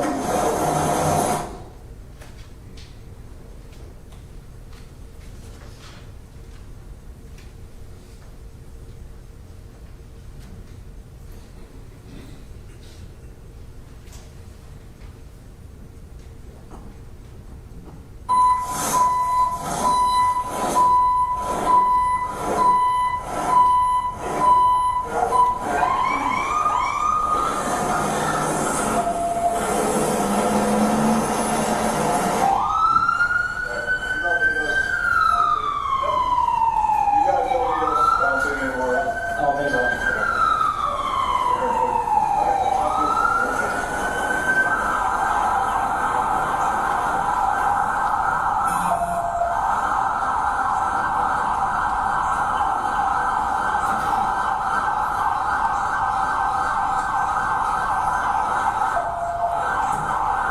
Sir, stay right there. Stop moving. Just stay right there. Stay right there. U.S. Arts, come on. Keep going. Keep going. Keep going. Keep going. Keep going. Keep going. Keep going. Keep going. Keep going. Right there.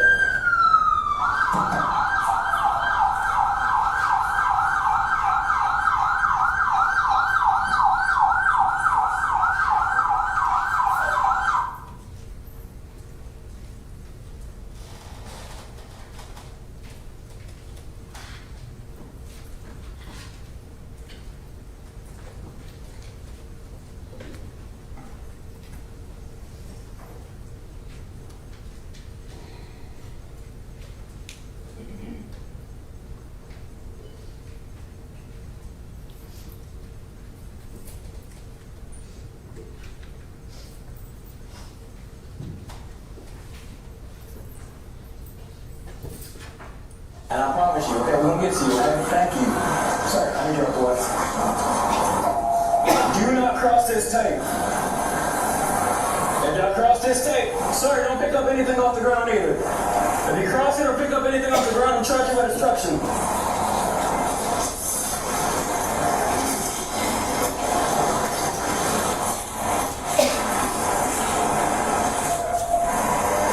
That should be good for now.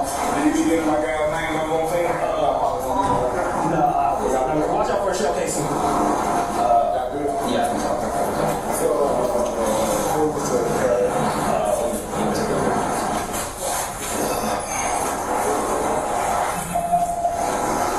Yeah, I got his ID. Actually, I haven't ran him yet. I'll get him down for you.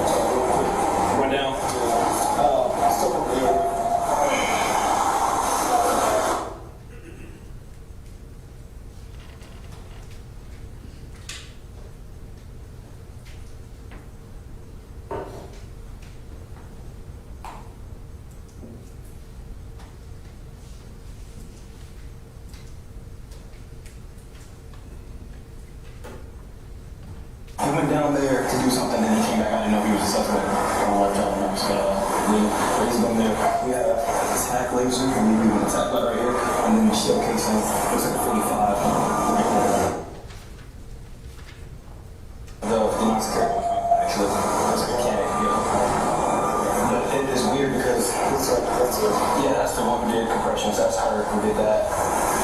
Apparently, this is we're getting their information. Did you ever get your information to the other deputy? Your ID? Okay. Thank you. It's just weird because the rounds that's in there doesn't match with 45. You want to look at it?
As far as you know, were you the first one to speak with Rick Chow as far as law enforcement is concerned?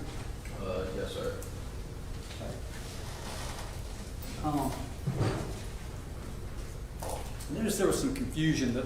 At first, whenever you find the gun, when you first arrive there, you seize that weapon. Correct. Okay, and then you find the casing, and there's some confusion because you say, you know, the Different calibers. Yeah. Yes, sir. You had not yet seized the gun off of Rick Chow at that point? No, sir, not yet. Okay. Let me show you states 32. Is this just kind of a screenshot from your, this has already been admitted evidence. Screenshot of your body camera? Yes, sir. That's when I originally went on scene. Sure.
States 32, please.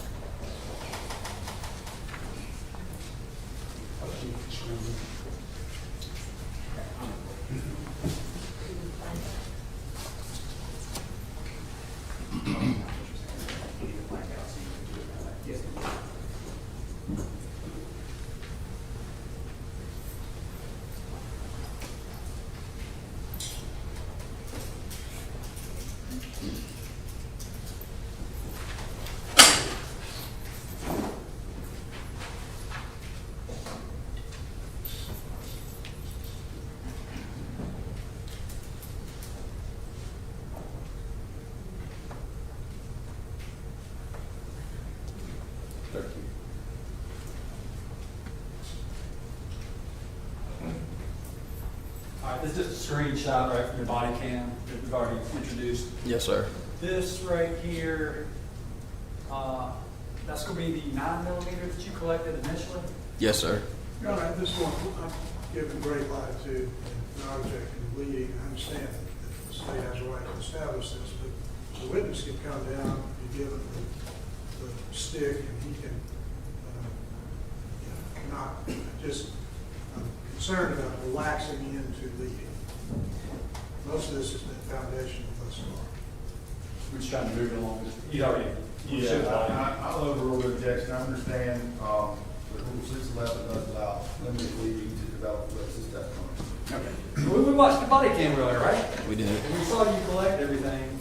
And let me just ask you, what is this black item here? A firearm is a pistol. Okay. When did we see that and when did it go on your body cam? When I first arrived on scene, Okay, and what did you do with that black object?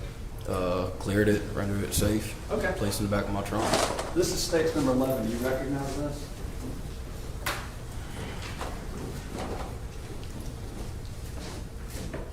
I do. Okay. What is that? The firearm that's in this picture right here. Okay. Now the state offers states number 11 for admission of evidence.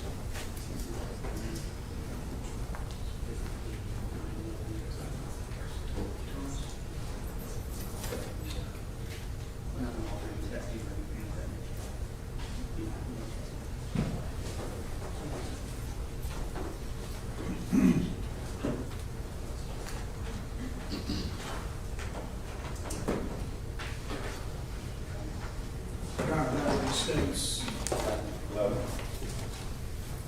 No objection on it, there's just not a gun lock or anything on it yet, so before it's submitted, just for safety. Would be admitted as states 11. And if I may ask, who do I address with the defense for this witness? Jack? I'm Kerr.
All right, Mr. Scott, you ready? Yes, sir. Okay, we talked about the 9mm, and that was number 11. You took it back to the car and secured it. Yes, sir. Saw in the video a tack light. Correct. Okay, let me show you states number 6. Tell me if you recognize this.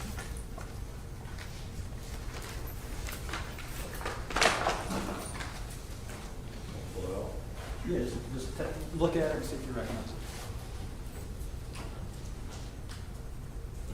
this is what I found on the ground. Okay. Stephanie, would you put up states 35?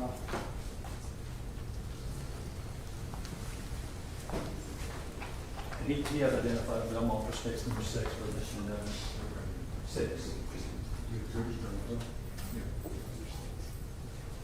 Objection?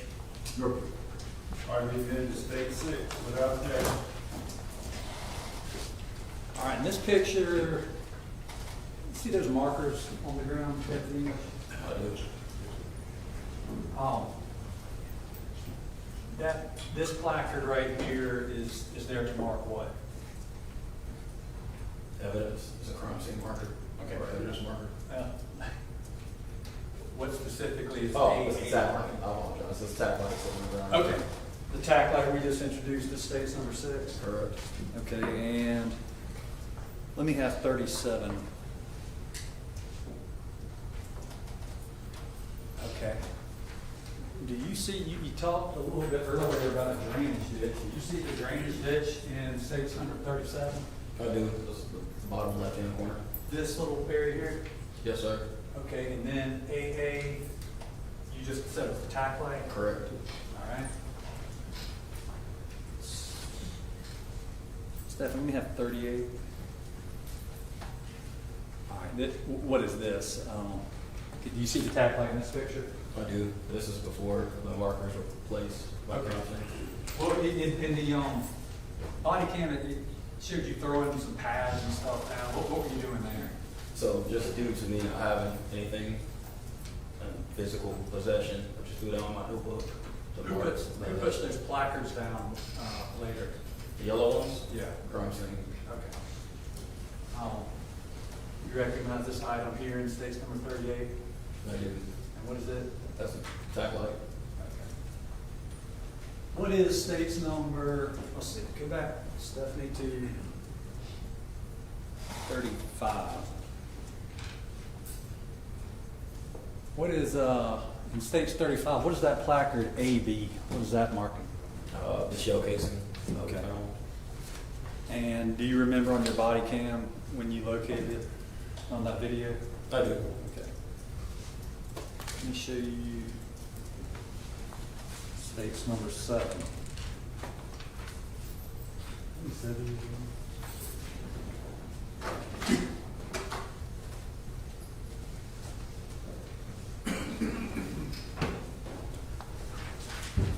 Well, you might not be able to identify it. Do you remember it being there? I do. That's my notebook marked it. Okay, States number 7, I'm just going to get you to identify. What does it look like? It's labeled as 45 caliber FFC. I'm sorry, FCC, fire casing, shell casing. Does it list the marker? It does. It says marker AB. Okay. Round.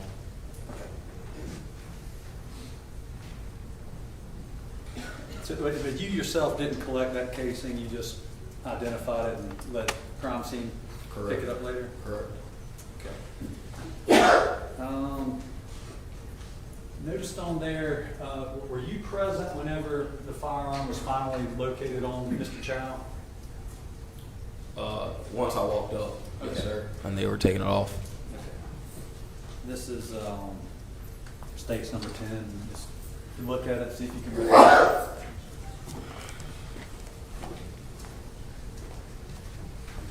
I do. You recognize it? I do. Okay. And what was that? It says Glock 45 caliber on there. I think the model was a Glock 30.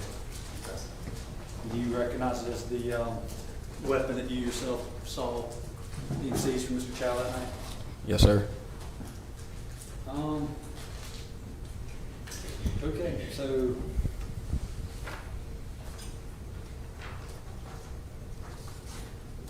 after the scene was cleared, Mr. Belton was taken away. What did you do next? Ran the firearms, created a crime scene log, and just waited by for a crime scene. Informed the desk sergeant of what happened for the incident. Did you ever have a chance to go back to 7441 Park Lane? Yes, sir. Myself, along with other investigators, walked over or drove over on the two to look at the surveillance footage. Okay. Did you go with Investigator Jordan? I did. All right. And was your body worn camera on at that time? It was. Okay. And was it recording? It was. Okay. Take it, Coach Ball.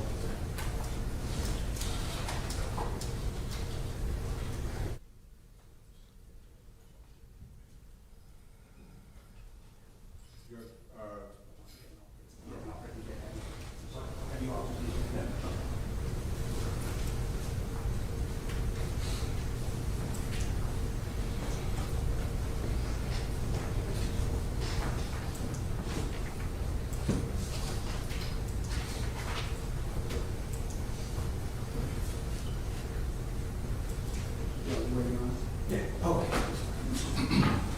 Let me show you states 49 through 52, where we left off. And I know we're trying to get through a bunch of pictures, and I'm skipping around. But after you cleared the scene, we talked about the evidence of the scene, crime log, and everything. Then you go back up to 7441 Park Lane. Correct. Body camera's still on. Correct. Did you go in the store? I did. Okay. Were you able to further talk with Rick Chow? I was. Okay. And was Alice Chow there? She was. Okay. Who else was there? Andy Chow, if I'm not mistaken. Okay. Were you or were you not able to go back and review video with Rick Chow? I was. Okay. And was that filmed on your body camera? It was, yes, sir. Okay. And were you with Investigator Ty Jordan? I was. Okay. Let me show you states 49 through 52 and tell me if you recognize those. This is us looking at the security footage This is multiple cameras on the screen. This one shows us inside the store with Mr. Cyrus. This is a zoomed in shot of Mr. Cyrus at like a cooler, Okay. I guess you can call it. And then the last photo is us talking with Mr. Chow and his son in front of the cash register.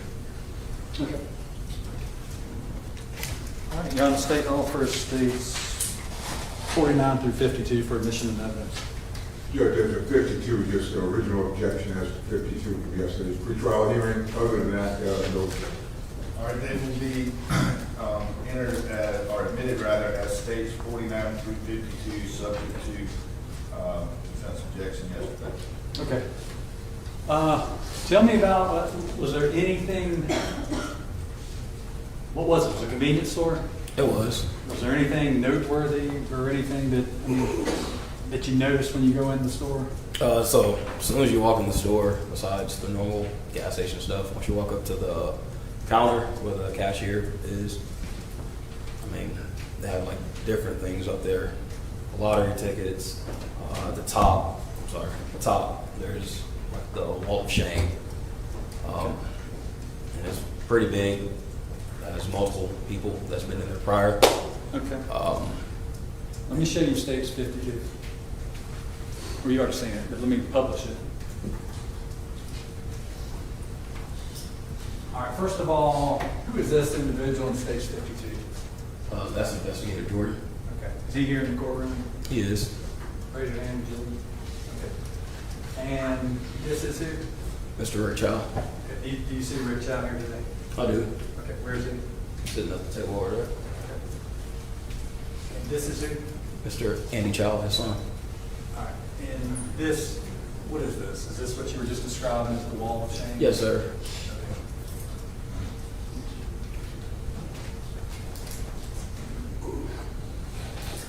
So you're there and you clearly, this is your body cam? Yes, sir.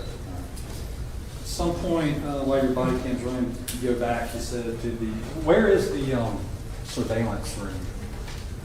I guess with the cameras and all that. Like behind the counter, and there's like a little office space back over there.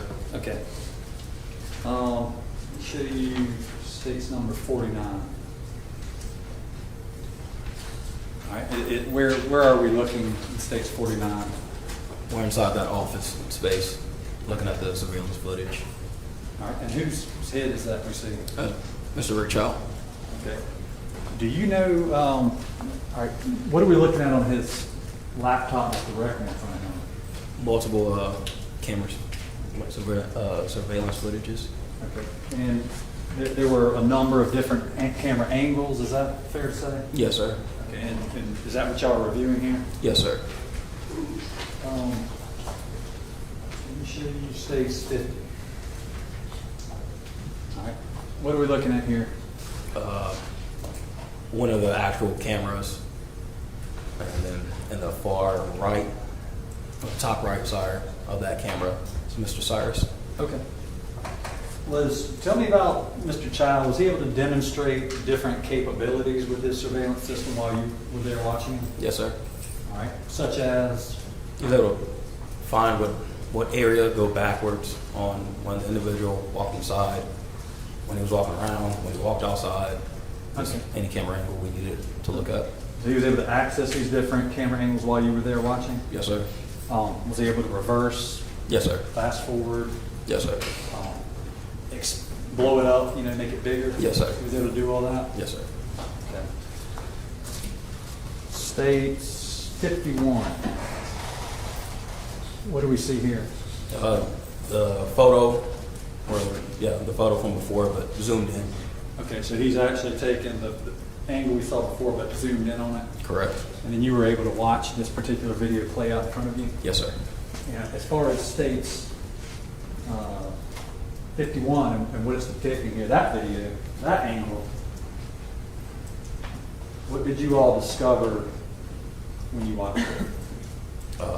Mr. Cyrus, I think, grabs several waters from that cooler and then places them all back Okay. as if he decided he didn't want them anymore. Okay. Well, is it safe to say that this is kind of the moment that y'all realized he never took anything? Yes, sir.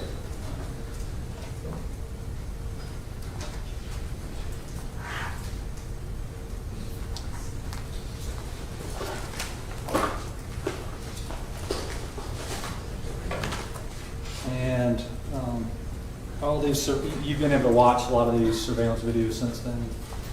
I would assume so. And they were seized, to your understanding, as far as I understand. Yes, sir. All right.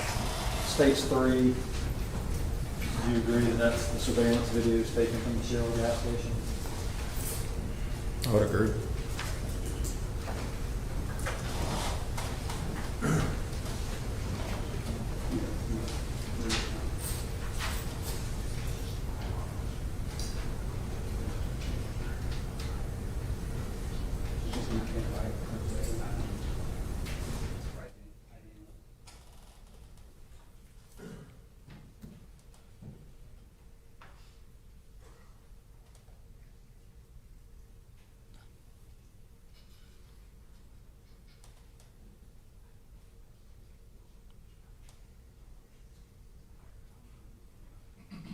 The state offers at this time, stage number 3, for admission of evidence.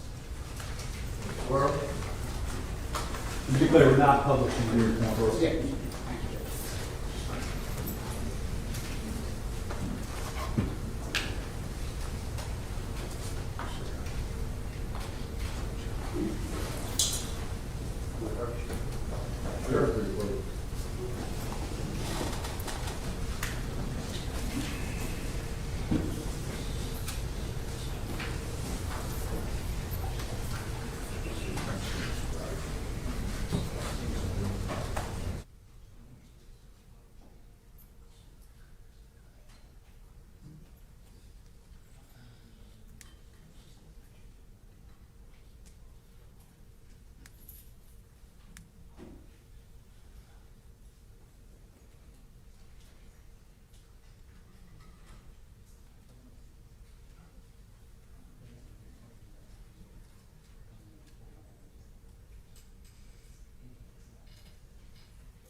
He's admitted as stage 3 without objection at this point.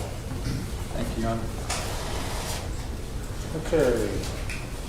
But I will note for the record that the defense has reserved the right to object on publication. Yes, sir.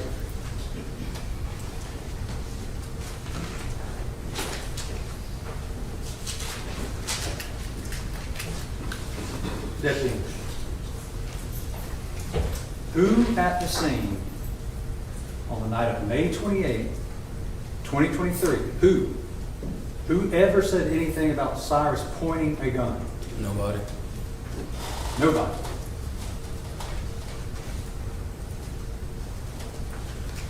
You were the first to talk with him. Yes, sir. The testimony under oath is nobody told you that night that Cyrus pointed a gun at anybody. Yes, sir. No one told me that. And in your body cam, when you talk to Rick Chow, what does he say? Does he say he ever saw a gun? No, he said his son seen a gun. Okay. What, if anything, did he say about Cyrus trying to run away? He just said that he fell and kept running. Okay. And then what did Mr. Rick Chow do as Cyrus was running away, in his own words? He told him to drop the weapon, then proceeded to shoot one shot or fire one round. Okay. And I noticed at some point he left the scene. Do you know where he went? I don't know where he went. I can assume he probably went. Well, don't do that. All right. He left the scene. He did. And we see on your body cam when he's coming back up to where Cyrus is, and you speak with him. Yes, Can sir. you speak a little louder? All right, let me ask again. On your body cam, we see you approach him as he's coming back towards the scene. We know he's there when you get there. Mm-hmm. But at some point, you're able to meet him as he's coming back from Park Lane towards the scene. Correct. Okay. And at that point, it looks like you're telling him to stay put. You want to speak with him when you get a chance? They're on reading. Let me rephrase it. This rephrase. Explain, if any, difficulties you had as far as having witnesses stand still and stay put. Do you remember anything about that in your body cam? Yeah, I remember telling Mr. Chow to stay by my vehicle. So Okay. How many I told him times? Multiple. He kept moving around, so I kept instructing him to stay where he was.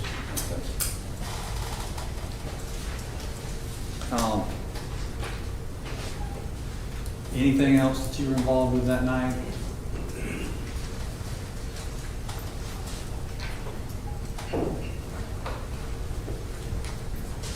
Evidence, at the scene, and then going back to the park lane and operating the body worn camera. Anything else you mentioned? That's it. All right, I'll just remind you, you talked earlier about the backpack, recovering it.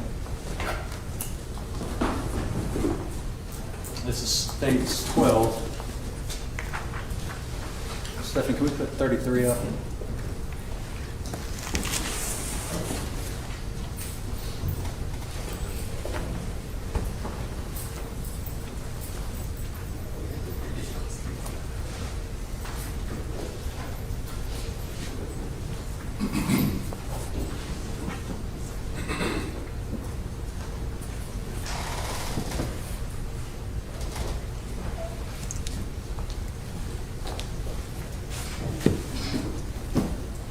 You recognize states 12? I do. What is it? The backpack, of course. And is that the same backpack we see in states number 33? Yes, sir. That you recovered from that drainage ditch? Yes, sir. You know, the state offers states 12 for admission. No objection. Be admitted to stage 12 without objection. I just want to make sure I haven't forgotten anything. Let me ask real quick, but I think I'm winding down.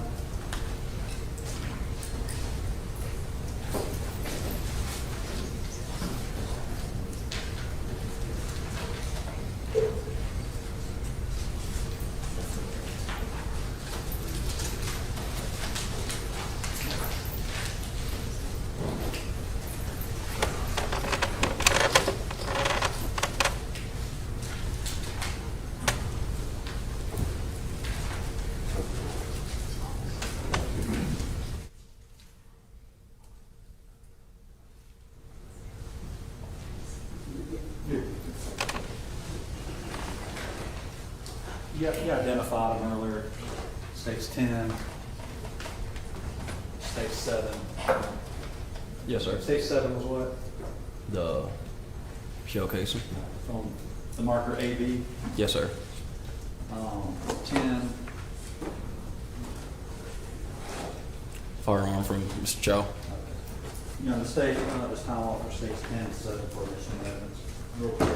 All right, stage 7 and 10 will be admitted without objection. Only other thing that I think I just sort of left out, do you remember? Oh, wait a minute.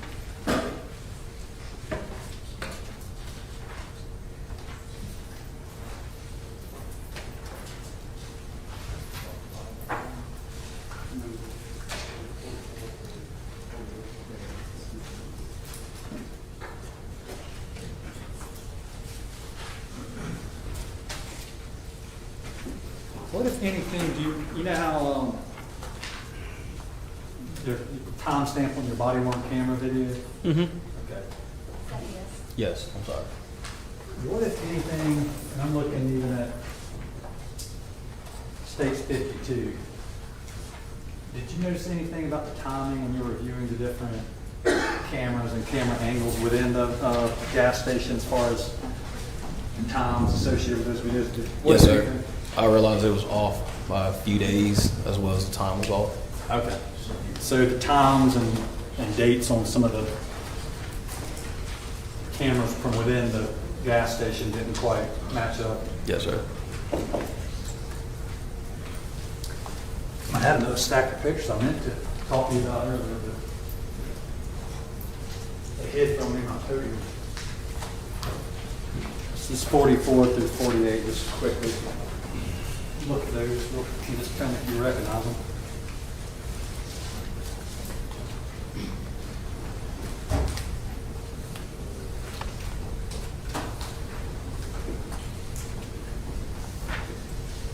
I do. Okay.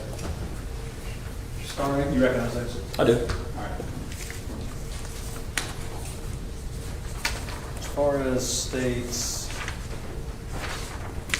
48 and 47, what are we seeing in those pictures?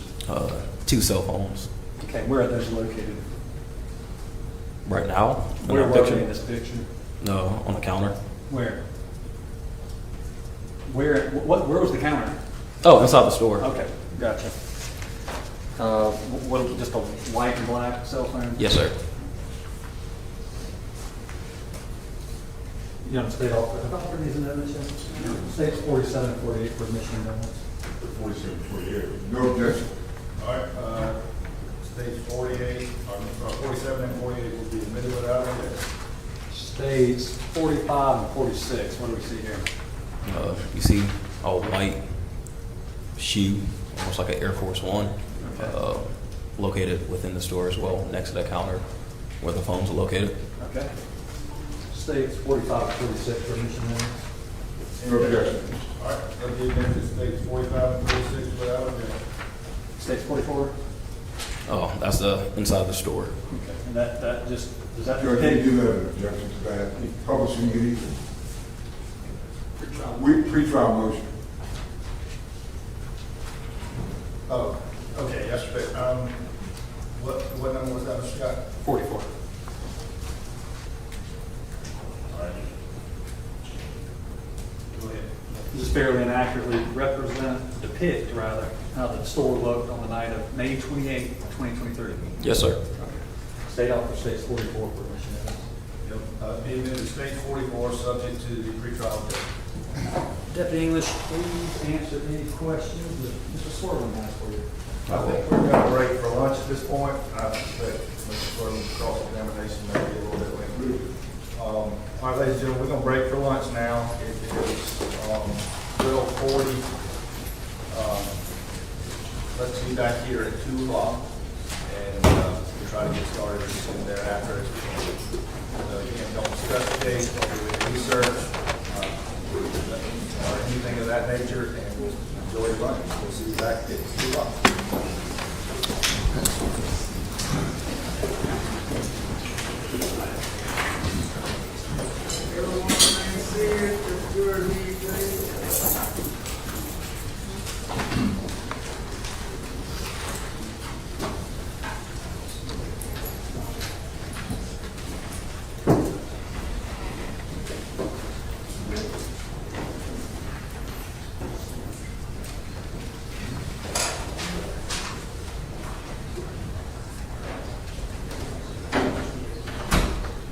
All right, anything before we break for lunch?